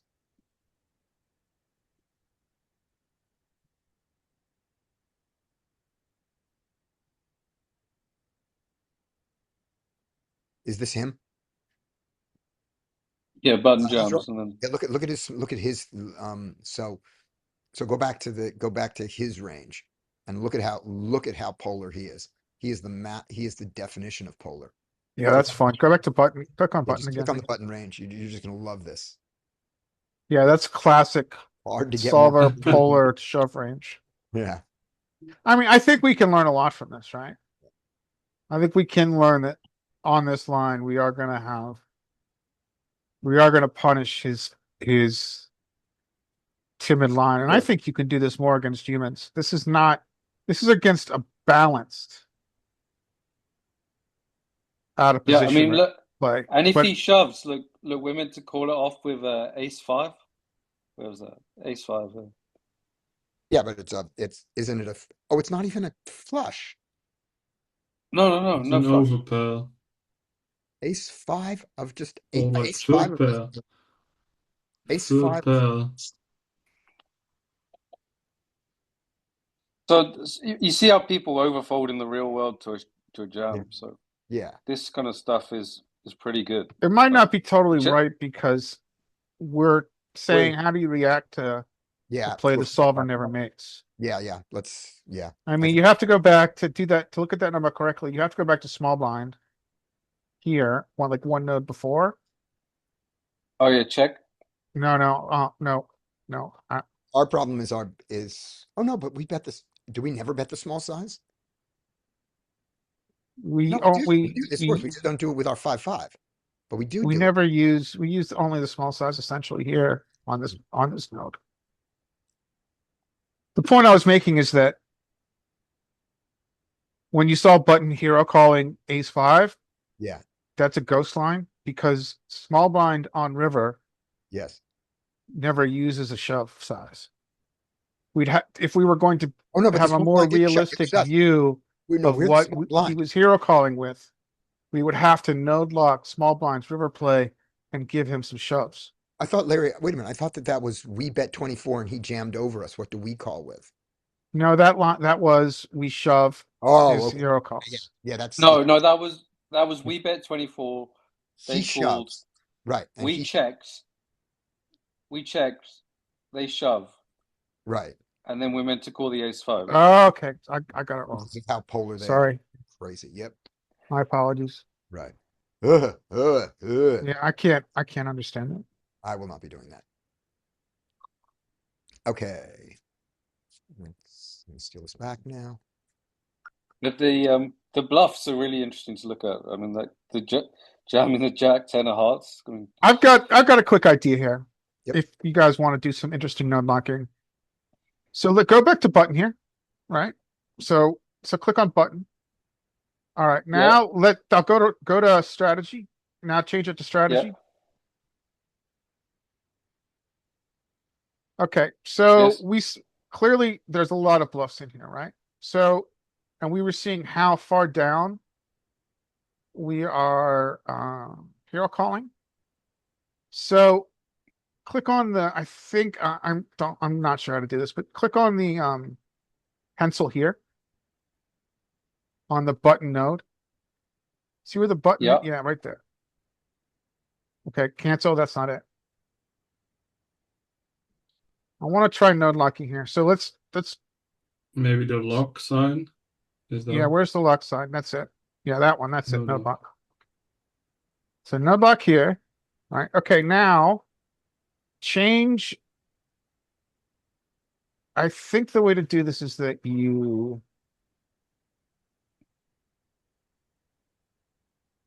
So I think you click. I'm not sure how you do this, but essentially what I want to do is I want to take away a small amount of his bluffs and then see how much different our hero calling is. So if you take away like Jack 10 suited or some stuff. yeah, just check That's- I think you can click on it maybe. So pick so King Jack is a bluff here, blocking queens, right? So if you click on like King Jack, Yeah. hit that, and then there's a way to node lock this. Add lock. Yeah, but we want to do it with the whole range, not just combos. That's a little too granular. Click unlock, I think. So on the top right, you see where it says unlock? Unlock all hands. Yeah, I'm clicking. Nothing happened. Okay, so okay, now click. All right, now it's the other lock, unlock. Okay, now hit like King Jack again. It wants us. We have to do each one. No, there's a way to do the whole rate. There's a way to do all those combos. Now you're locking them, but we want to unlock them. You want to unlock them? Because I want to take away this. I want to take away this. So we'll lock everything and then do this. All right, just now go to where it says. Okay, click on King Jack, and then on the left. Well, they're unlocked. Unlock them first, right? So unlock them. Go to King Jack. Hit the combo. This might work. Now go on the left where it says check, bet, all in. Change that all to check. Just those. See if it, yeah. In the left column there. Yeah. Now pull that all. Now it did the whole range.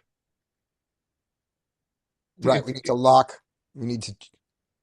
We needed to lock and then unlock the queen, the king jack to do it. So Yeah, so just hit X here because it's messed up now. So just hit X and get out of this screen and go back to it. Okay. All right, now go back to the screen for again. All right, now hit unlock again. unlock everything or just unlock the king jack? Just unlock all hands. Let's try it this way. This looks like it was working. Unlock all hands. Now go back to the king Yeah. jack. If you make the adjustment, this is going to all hands. You want to do it the opposite order, Larry. Now click on like king jack off. Click on king jack. The one next to it. That's betting. This. Yeah. Okay. And then can you? Larry, this is how you want to do it. I'm All right, confident. go ahead. You figured Okay. it out. That's fine. Close the king jack. Close that out. Lock everything on the right with the lock and the unlock. Lock everybody. Boom. Everybody's locked. Now click on king jack on the lock part. There Yeah. we go. And unlock the king jack. Not individual ones. In the first square. You can do all of them at once. Go up a little bit right there. Oh, Click that guy. that's not doing anything. Okay, fine. Then we have to do that. Go there. Click on the king jack here. Let's see. Is there a global lock? Nope. Just unlock them all and then put them all then do them all to the one that Larry said. Take out all their bets. There we go. Okay. And then force all of them to check. I don't know what happened. Something happened. I would have left the king. Let's see. Leave the king jack open when you do it. Let's try that. Let's try it. There we go. There, they're all unlocked. Good. So now just go back over now go back to the left side and see with it. Oh, did it make you close it? Frequency change is limited by existing locks. Right. So click back on the king jack so it's open. There, it's open. It's unlocked. Leave it like that. Now, without closing that, just go over to that guy and see if you can do it. Hand frequency. This. There you go. Let's see if that does it. Not letting us do it. Nope. Well, Okay. well, we don't. Now they're all betting. All right. Well, this is how you would node lock, right? You would. There. Okay, there you go. Now you just go click on some other bluffs. Gotcha. Okay, good. Now click like what's another bluff here? Jack 8 is a bluff. Yeah. Boom. Oh, this is great. Let's take away 2 more and see what happens. What's another bluff? 9-7 is a bluff. 10-8? Technically. 10-8 is definitely a bluff, as long as it's not clubs. We don't know if it was clubs. You'd have to open it up and not have it not do this with. All right, fine. And then So you go hand free. Okay.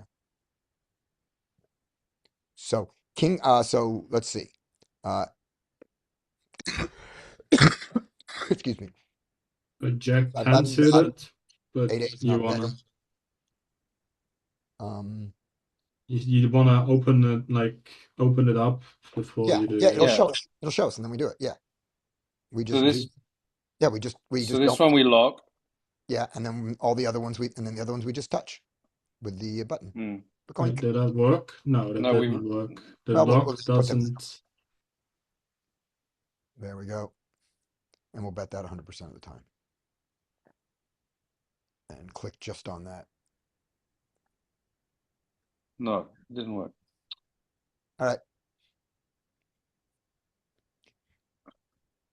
I declare enough learning. all right, hit apply. Okay. Because we have pulled away some bluffs here. Yeah. And then hit lock previous nodes. That's fine. Or actually, don't lock previous nodes. Hit don't lock previous nodes. Previous nodes mean it's just going to behave the same on all the rivers. And then hit apply. All right, now give button the shove. And see how that changes our. Now, Oh yeah, no. now see how much tighter we are? We don't, essentially once you pull away just a few bluffs, you don't have any bluff catches. Yeah, you just don't bluff catch. And so this is an important lesson. Yeah. That I think is important to apply to humans. Humans never have enough bluffs. You have to be very selective in your bluff catches against humans. Yeah. And this is what it's saying. Once you begin to become unbalanced and you just pull away one or two bluffs out of their range here, all of a sudden we're just calling with the top of our range, right?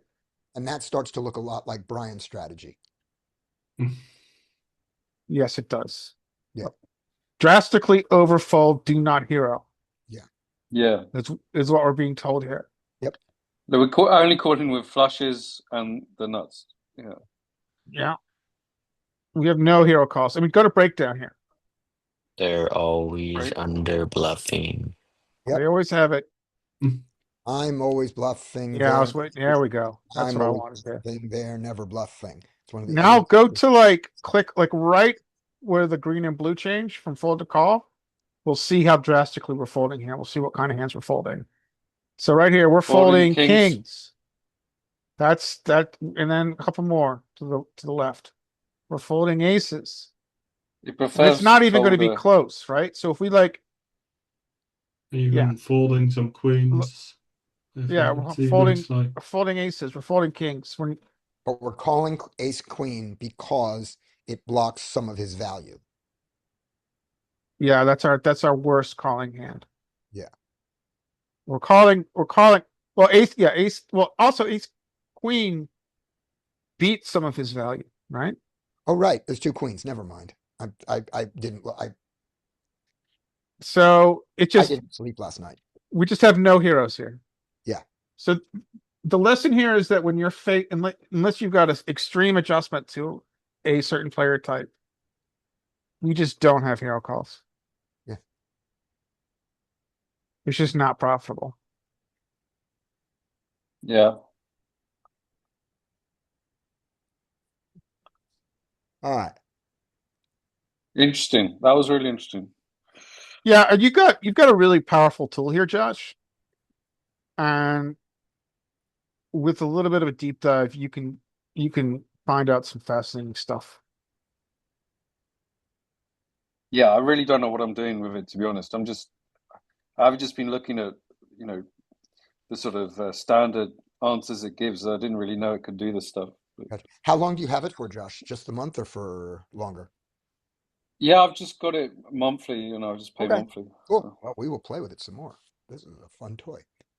uh, All right. We got like 30 minutes. Does anybody have any hands? I do. All right, let's do let's close out with Brian hands. So the next step here, and we don't need to do this today, but the next step here is to apply what we think the strategies we're seeing with the humans in our live hands, apply them to the AI tool that Josh has, and see how the solver reacts. And we might find some interesting strategies. Yep. Like we might find spots where we could bluff. We never thought we could bluff. We might find spots, et cetera, et cetera. I have one I want to make in a second, but we can do these first. Okay. This is from a week ago, Mhm. and I think the river is what's interesting.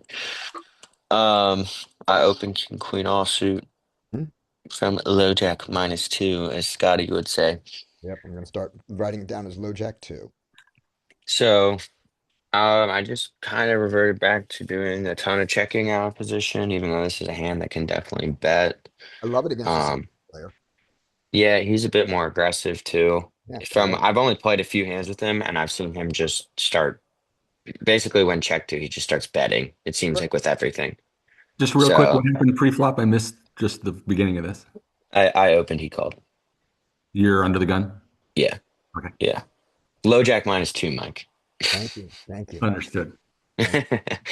So I checked to him, assuming he's going to bet all of his queen X flush draws, 9X, probably even 5X, and some air.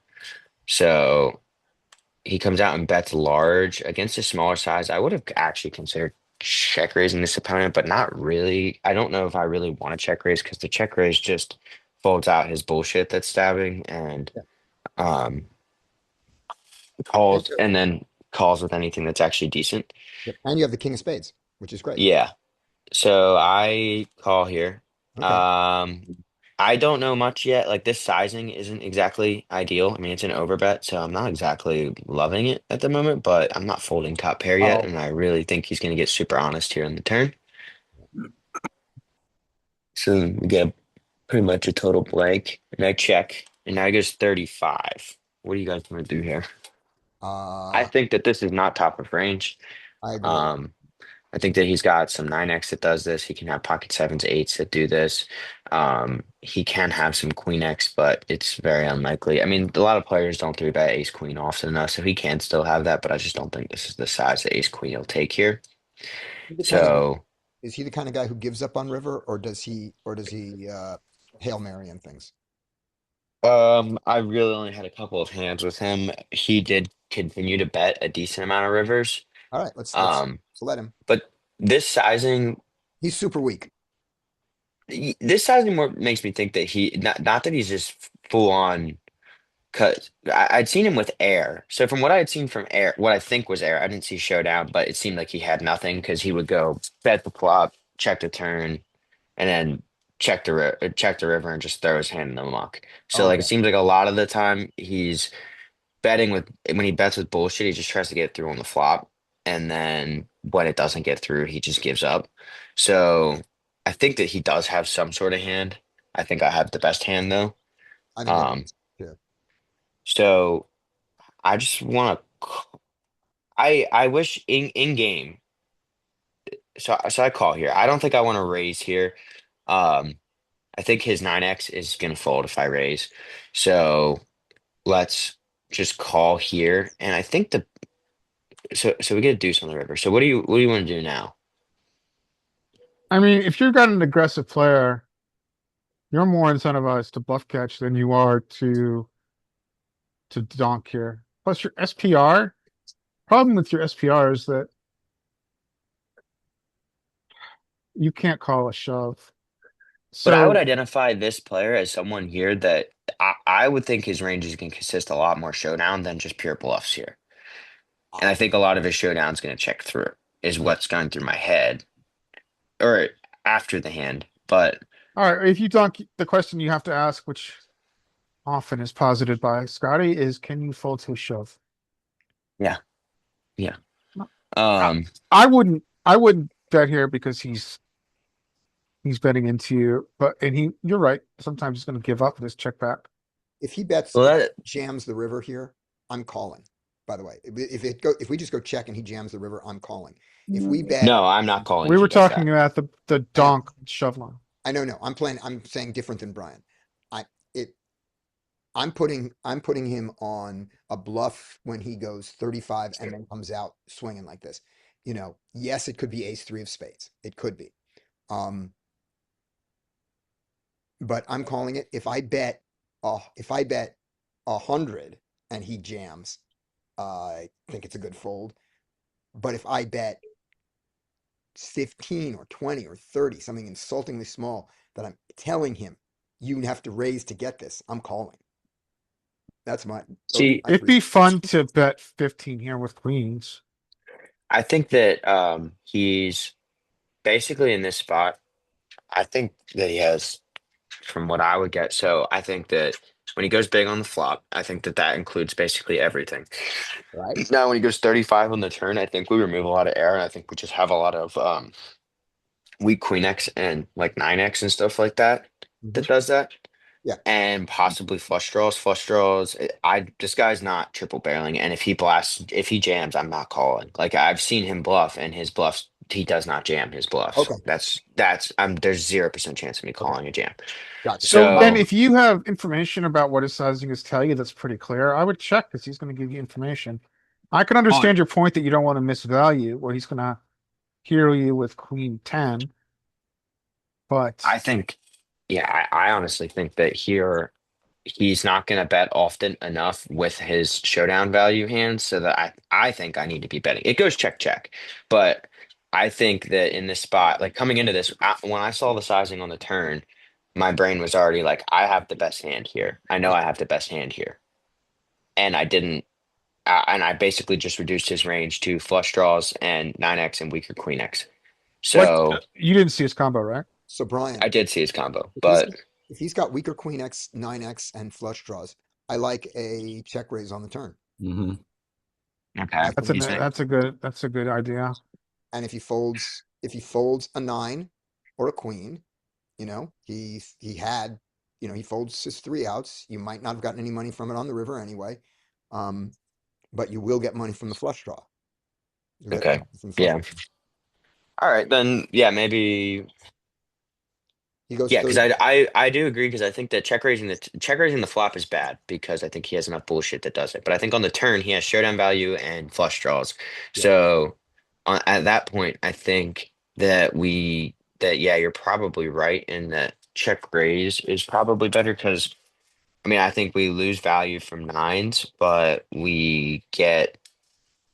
we get more money in against his queen X and his flush draws. I think his queen X probably calls one time Yeah. on the turn, But and also, then when what I size are we going? I mean, I'm talking about going to like 100, 105, 110. yeah no, I'm not gonna go huge. Yeah. I would say probably. Well, I think we go. The problem with what the thing is with this, if I go 105, I think I do fold out a decent amount of queen X, which is okay. It's not the end of the world. Um, I think yeah, we only get called by flush draws at that point. I think, but just because the sizing is significant. Um, and nothing else past that. Mhm. So I would What was he say, trying to accomplish with this bet? It seems a weird bet, right? I mean, We'll see oh, when we see the combo. I'm a donkey and I stab everything, and then now I'm in a spot where I don't know what to do. So now I just bet again, and I don't know if I'm value betting or if I'm bluffing. That sounds like a 9. yeah. Yeah. So I call, and then I honestly thought that I think that donk here. I think that if I'm gonna call the turn, I have to donk the river. I And think I what's have. I think I have to go like how much a queen will call a decent bit, but how If much will like if how you're much would going to if you want to dunk the river here because you think you are missing value, why don't you check raise turn? I And agree. then you're I'm getting saying, value from stuff that has to call you that will call you like all his straight draws and flush draws. but there's two different. You're right that I don't think the check raise is bad, but I think that especially when the flush misses, now we have a very defined range of what we're targeting. Like because flushes aren't calling anything, and he's not gonna triple off. So we Yeah, go but if you wanna take an aggressive line here, I prefer check raise turn because there's so okay. much that's gonna call you. It's true, sometimes 18% of the time you're gonna get sucked out on or whatever it is. 18 times 18 plus 18%, I don't know. I mean, whatever. But on this draw heavy board, well, if you want to take an aggressive line and get and extract max value from his queen 10, his draws, and his flushes, I like check raise turn. Yeah, I yeah. think check raise turn is good, but I'm saying that there is not like I don't understand how there would be a problem with donking here because now we know everything missed basically, unless it was ace Well, the three. problem with donking is that you have an aggressive player, and now you've taken away his ability to bluff. Yeah, but we've already established that he's not triple barreling. So if So that's then not going he's to not. happen, Then is he an aggressive player? he's an aggressive player in that he stabs too much bullshit on the flop. But he's He's not far too checkers. stabby and he's a But then bit he more give. aggressive But he and he always will gives give up up river. later. Yes, All right. that Then is I aggressive. then I guess your He's donk makes sense. Yeah, the don't. I mean, if he's never, which I'm certain that he's not triple barreling on people, and if he is triple barrel, I mean, I Uh, watched him How many play. hours do you have with this guy? Oh, I probably sat with him for 2 hours, but he's V pipping 100%, and he's stabbing very aggressively on every flop, and then from there he kind of tells you where he's at. So you don't have So like dozens of hours with this guy, right? no, this is the first time I played with him, but within All right. that All amount right. of time, you can establish an idea of what's going on when You you're you sitting there. can, but I would argue that you're talking about essentially you're talking about an a triple barrel line, and you've come to the conclusion after 2 hours that it doesn't have any triple barrel bluffs. I think Yeah. that, frankly, is a little bit of a presumption. I disagree. Yeah, but I think if I've seen 3 hands with somebody where they stabbed large on the flop and then just went check, check, check all the way through, and then they showed that they have king high or 7 high. They are under triple barreling. Yeah, by a lot. That's all I need to see to know that you are All right. under triple Okay. barreling. I don't think I need to see you. You don't need to run 40 plays, and I don't need to have 60 hours with somebody to say, okay, this is how what they're doing. When I it's mean, when I it's can sit there. when they're Okay. playing almost every hand, that 2 hours is plenty. 20 minutes is Yeah. plenty when they're playing almost every hand. My question is, when you donk this river, I'm donking here for 30 or I was 20. going to dunk for 50, I think, was 50 is what not I too, was thinking. 50 is I not too think 50 is a size that would get called we definitely get called by Queen X, and I think everybody. 9X calls here. Yeah, fair amount of 9x. Yeah. Okay. I don't know. I see what you're saying though, Larry. Is like, yeah, it's not a lot of time, but I mean, part of what I'm trying to do when I'm playing is just paying attention to what's going on. Like you can make very quick assumptions about somebody after you see them play 5 Okay. hands. When they're If playing so many hands. Yeah, I see your Yeah. point. I see your point. Yeah. I might be too conservative on my reads. I see your point. So, Yeah. so what did he have? He had what we thought he had. It is 9. Um we win, but I was pretty much on the turn. I agree. I think the check raising the turn isn't bad. I think that maybe we just check raise the turn here when he does that is He probably the better line. But I think that when we don't check raise the turn, we're kind of we need to be donking this river. right. So Yeah, his I think my preferred line here, if you want to take an aggressive line, is check raise. Look at all the draws out here around the queen nine and the spades. Check raise turn, and then you can choose on your sizing on the river. yeah. And then here's what I Yeah. think he was thinking. Check. Okay, I have a pair. I'll bet. Turn. hmm I have the best 9, so I probably have the best hand, but I can't beat a queen. So I should check back, but I can't because there are 2 spades on the board, and I don't have any spades. So if you're on spades, I can't just let it go check, check, and give you a free card. 35. Yeah. I think that's the story that he was telling himself. Yeah. I mean, it was just this is weakness. Yeah. Very weak. But yeah, I think that I agree. I think check raise here. So I was that's what like he has flush draws, straight draws, queen X, 9X. Queen X probably calls, flush draws probably calls. Some of his straight draws probably fold. Um, so yeah, your line definitely gets more value against a flush draw. Mhm. And I think that if I take what I think to be a better line, if you're not check raising, if you don't here to target all of because we have the misdraws we're not getting paid by because he's not tripling, and then we have the queen X and 9X that we can target is what Yeah. I think. Yeah, I And, think I prefer check raise turn. right. And remember, we were going to check raise turn small. He might have called with a 9. Yeah, yeah. I mean, When he calls the 9, so let's do the check raise. We check raise, let's just say to 100. He calls. He calls, he's got we got 283 in the 60 middle. back. Yeah, he's got 160 back. Do do you we jam river? We just jam the river, and he just folds the 9, and that's how we do it. So the way I think we were talking about second cost fallacy before. I think the check raise turn works better against humans after they put money in on turn. Yep. Because I think we're exploiting their emotional sunken cost fallacy error. Because he's gonna like Scotty says, he's gonna call a 9 with the 9 because he can improve to an ace. He can improve to a repeat 9. In reality, it's a insta fold against humans. Yeah. But he's gonna call, and then you're gonna extract more value on Yep. turn. Right. But on the river, do we just shove the river with his hand? I do. And then we just Yeah. shove the river, and he's probably I gonna do. Yeah, I find a shove the fold. river based on my read of him.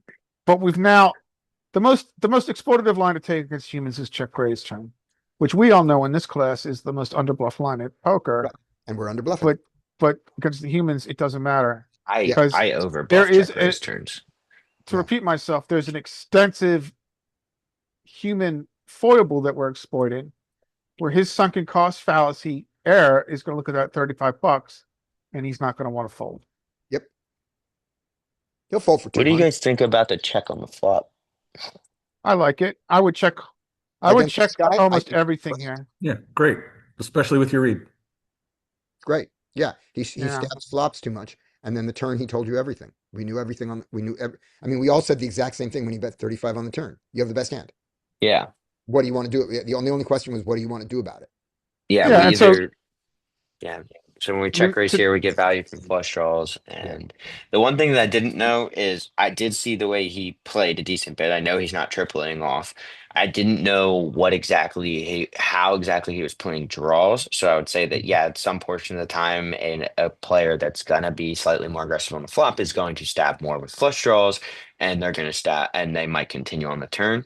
So I just didn't know how to wait. Like I said, I don't have 60 hours with the guy, so I don't know everything. But from what I had seen, I couldn't give you that inference. I could tell you that he was under triple barreling though, because I saw multiple hands where he just checked down. He stabbed huge and then checked down with like queen high. yeah, I see your point. There's one thing about his hand, um, that makes his hand feel that ace nine of spades makes more sense with. When he has, when his flush draw has no showdown value, let's say his flush draw is uh, s- king. Give him. He's got jack. King What? eight of spades. That's it. King 10. Well, yeah, all those have. Yeah, those are combo draws. But what I'm thinking is this: when he bets the 35, he opens it up for you to check raise him off his hand. Hmm. So that makes the 35 feels less like a flush draw, even though we said we wanted to check raise and get paid by the flush draws. But it does feel more like marginally made showdown value That's kind of because the flush draw has a better way to play it. But that doesn't mean he doesn't do it. I'm just saying, I'm you see what I'm saying and move on. Okay. yeah. Well, the The other thing other too is that a lot of the time I think like I like I said I don't know the player, but I'd say that I think a lot of pool will stab large with a flush draw, and then when check two on the turn, they will check back Right. because they can just realize instead of Exactly. trying to run a big bluff that they don't want to run.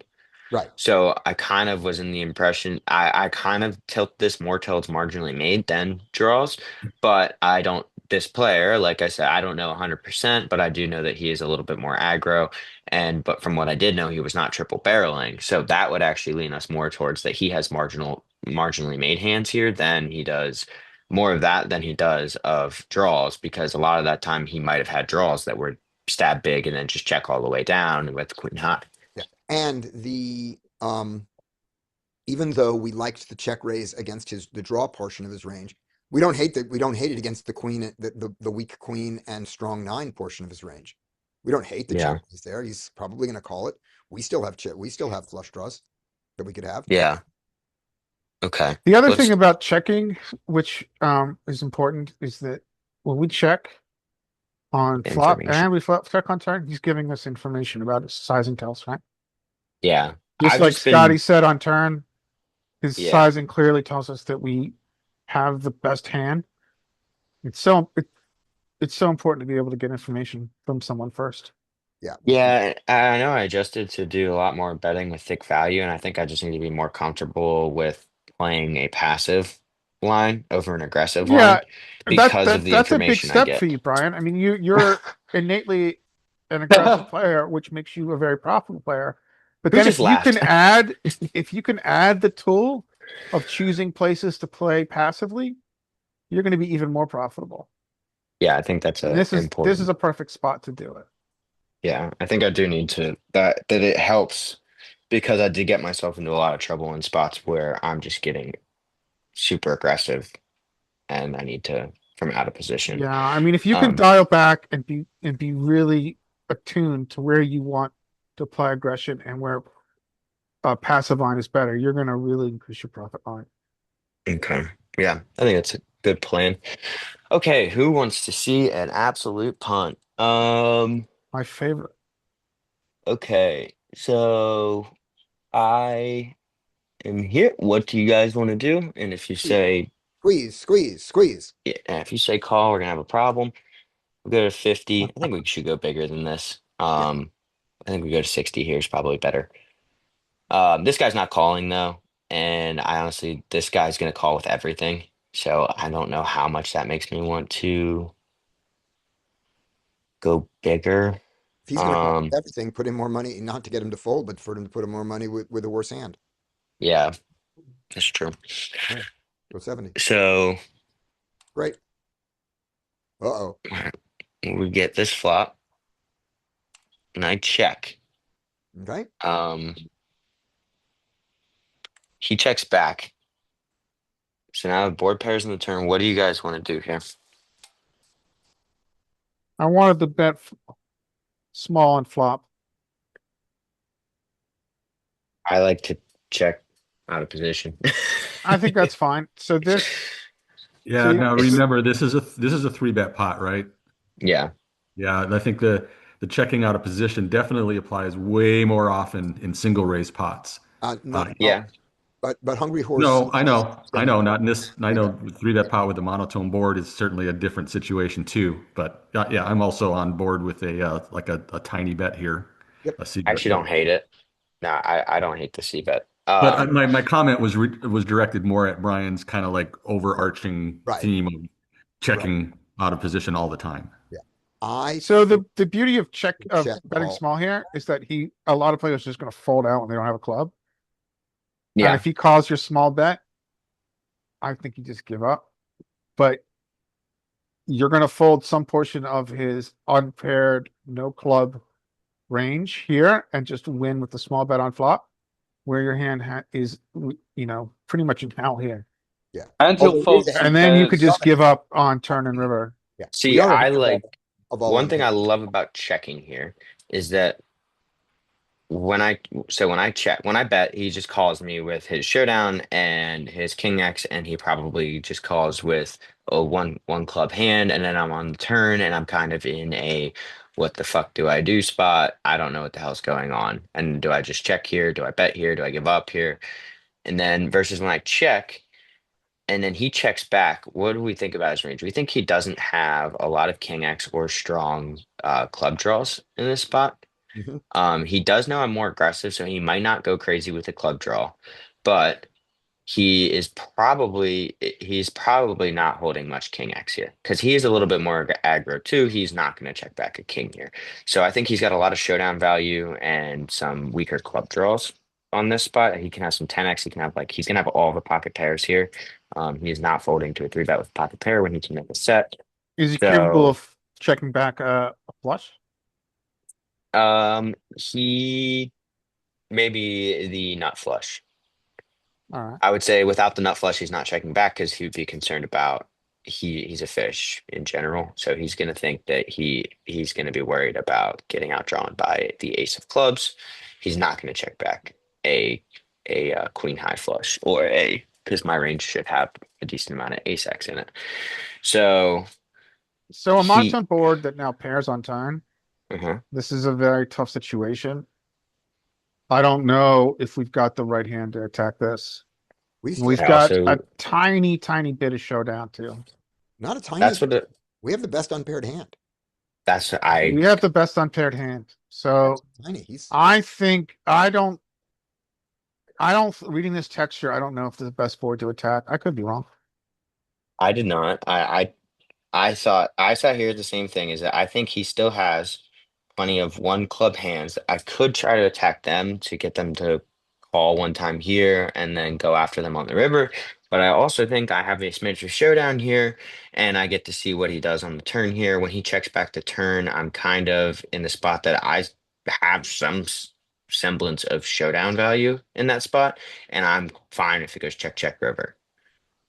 So I and I will call a small bet on the river with ace high. I like to check here. So I check again and he checks back. right. That's interesting. Okay. So we get this 8 here. And now I kind of don't I'm kind of in this spot where it's like, okay, I said I have I don't I'm kind of in this like weird spot of sometimes I have a little bit of showdown and a lot of the time I'm just up against like sixes or sevens or something like that I don't have showdown against. And I'm trying to figure out what I want to do here because I just don't think he has flushes. I don't think he has king X. At this point, I don't think he has 10x, 5x. He just doesn't have any of that. What would you want to do in this spot? And we think he has a decent amount of showdown, and then we also like he's gonna have a lot of small pairs that have showdown value. And yeah, and we have ace high. I mean, I would check our block bet. Block bet trying to fold out is absolute air. And We don't need then to fold out his absolute air. say it again. We Yeah, don't we- need to fold out his absolute air. We beat his we absolute pulled air. that shitty pit. We just Yeah, that's valid. It's a good point. I mean, all right, then just check. That's kind of where I landed. I was trying to figure out. So I check, and then he goes 100. I fold. You just bet pot essentially. Yes, And he's fold. capable bluff.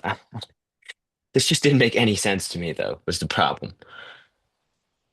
And I think Boats and flushes make sense. I would just but fold. They does don't he make ever? You didn't wait this long with him.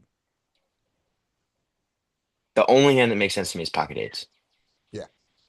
That's all I'm sitting here thinking. And the guy's capable of bluffing for larger sizes. I've checked to him 3 times. Like I'm sitting here like there's 2 combinations of eights, and that's the only hand that makes any sense. Mm-hmm. Can we ever call?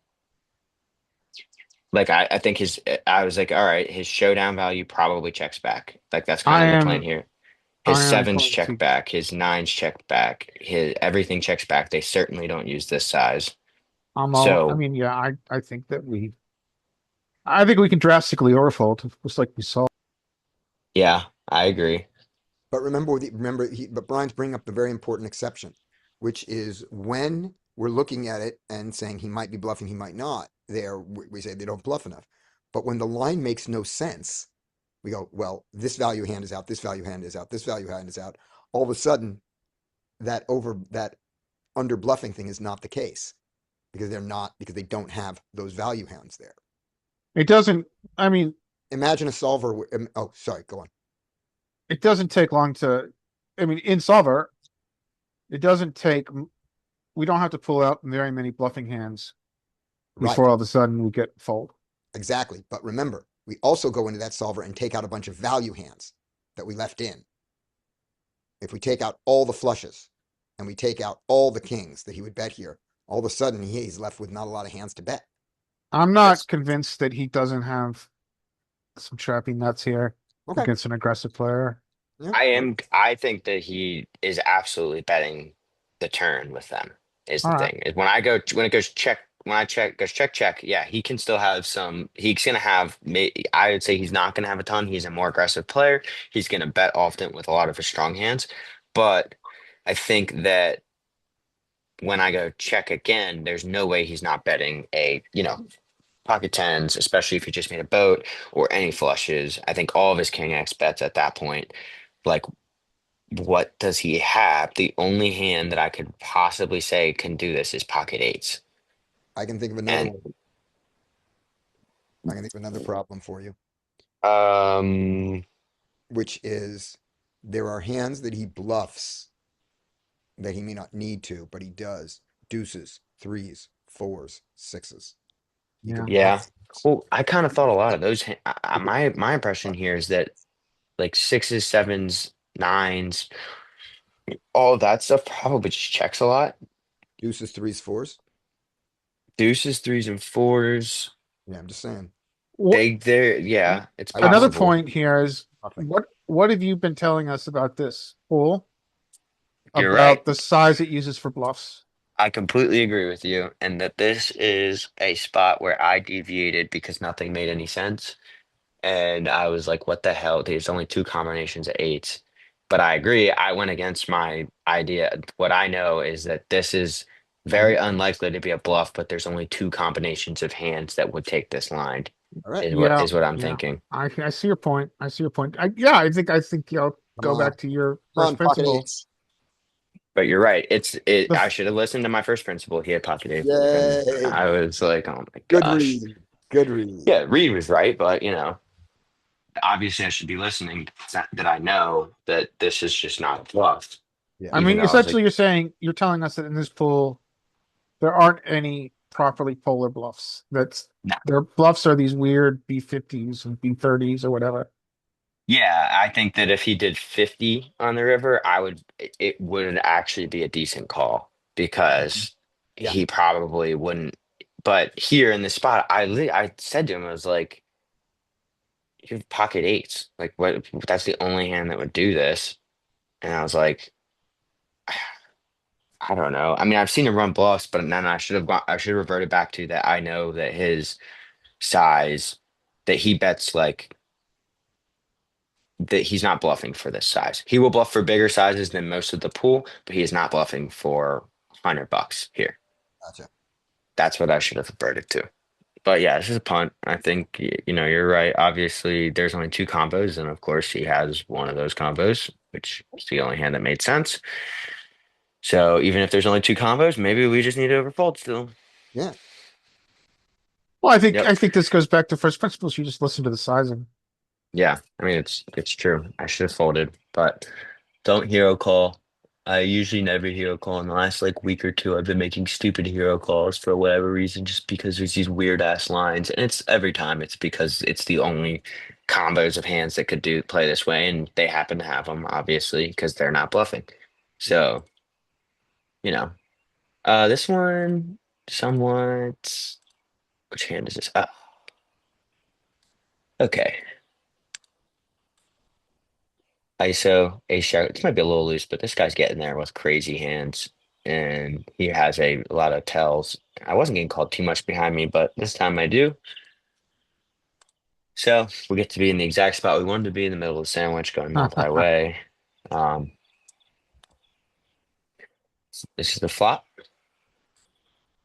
Now we get donked into. So what? We think that his donking range is going to be slightly stronger here, but I also don't think that means it's any stronger than my hand. I think I still have the best hand a lot.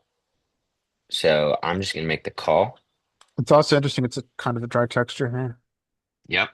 So I think he's got, some weak ace X that's going to donk, some 10X that's going to donk, maybe even some 4X. So now he does this. There's not a lot of draws out there. I absolutely have the best hand now. Mhm. I'm pretty sure of it. So I just make the call, hoping that with his 10 puts in a little bit more money on the river. Or do you guys think there's any value in raising here? I think this is classified as medium value, and so we Mhm. call in Nuffle world. Okay. We get a deuce on the river. Pretty blank. Um, Now he bets 25 again. What do you guys want to do? Uh, I mean, I like just raising for value now. That's yeah. what I was thinking. But the other thing that was going through my head is, do we think, well, yeah, we think 10X might do this small size again. If he came out and did like Worst ace. 50, Worst what's ace. up? Worst ace. Yeah. So that's what I'm thinking. So I raise here. I honestly don't know if I love this size because I think we have ace X and 10X. Ace X will call a decent bit. 10X might not call a ton. Thinking, let's target the ace X and go for a decent size raise. Even this isn't huge, but just we're trying to make sure he's told us he's weak on two streets. So or three That's what I would have streets. done. So we go to 75 and we get called. Is there any possible way I can avoid this? I mean, like, is there anything that you guys saw that would make you think that No. I he's mean, stronger than this? No. the only thing is that maybe the turn we're reading that and we could raise the turn, but I mean, I, This is one of the Like I, most frustrating situations in live poker, is that they show up and you're like, what the fuck are you doing with that hand? Yeah. If yeah, he raised the turn and he folds this, and he was that's going to not bet, good. yeah. I mean, he folds out so little equity, and you don't have the opportunity for him to make another mistake. Yeah. I mean, I was just wondering if we think that maybe that a lot of their weakest hands don't continue again. Like all of their 10x here that doesn't make two pair doesn't continue on the river. But I don't know. This might just be results oriented, and that 90% of the time I'm going to make the same play, and I'm going to make an extra. Yeah, he's going to have an ace. He's yeah. going to have He's ace going to five. have an ace, and I get called, and I make the extra $50 instead of So I losing. think the Nuffle choice here is it doesn't really have this small a bet. What percentage size bet did he have on river? It was like a 25% bet. Yeah. So Nuffle doesn't go Less down than to that. the smallest sizing, but it does feel like facing a triple top pair, good kicker. This is a call, not a value raise. I think It you made a wants, profitable raise. I mean, think of all the hands he can call you with that he can have here. He just Yeah, happened to, bink some stupid two pair, but that's he kind of has what I was all of his thinking. other ace X that he has, maybe some of his better king 10x that he has. Okay. All right. Yeah, I was thinking that I think that just every once in a while, I was just kind of thinking like about the triple and how maybe that well, we if he know, tripled and he went to like 50 on the river, then I would have been just calling. But I yeah, think he when he was goes 20, accidentally inducing. yeah, dude, he slow rolled me. He like nit rolled me too. He was like, "Oh my gosh!" Like he was sitting there tanking, thinking about it, and then called, and I flipped it over. Like I got to be ahead then. And he's like, "Oh, I have two pair." I was That's like, the "Oh, worst feeling ever. gosh, you're a jackass." So I think there are adjustments to be made to the triple, and I think you can. Mike is making a valid point that this is a value raise, and so is Scotty. But I think against the triple barrel donk, I think we can go tighter with what our value raise is, Do we and I think think that? So, Nuffle kind of supports that. so we think that they And so don't all of a sudden, your triple. value raise is really more. It's two pair plus. That's kind of what I'm thinking is that triple, that even the triple with the small size, the same size, is a little bit strong. Like, does 10-7 here do this? Is the I, question. Mm, I don't find that pattern. I don't find when they bet the same size on the river that's two pair most of the time. Okay. That's what I kind of was thinking. I was I like, the thought he, sizing is what leads me to this raise. If he went yeah, bigger, I would have yeah, probably just yeah, called. yeah, But So yeah, so Knuffle here, when it's with your hand class, when it's facing a triple and it faces a bet size not this small, it assumes a 40% plus bet. It's just calling with this hit. It's not value, isn't it? Mm-hmm. okay. And so, He's and then we know, then we gotta couple that with the fact that he, this is going to be live, so he's going to be more honest with his ranges. I think when you face the triple as a dog, you can, again, as I said before, tighten what your value raise line is here, what your value raise hand class is here. I honestly think it goes to two triples here, okay. Well, facing a triple. I would like to hear everyone's opinion. So, do we think that they're weak 10x triples for this size and they're weak ace x triples for this size? I think their weak ace X doesn't. I think their weak 10X doesn't. Okay. Yep, me So, we too. can say that we are a decent amount of the time, we are against weak ace x. And a Mhm. lot of the time, when it gets checked to us, we're against, some sort of weird misdraw or um, A 10. 10x. Yeah. Okay. Yeah. So then that would put us in the boat that,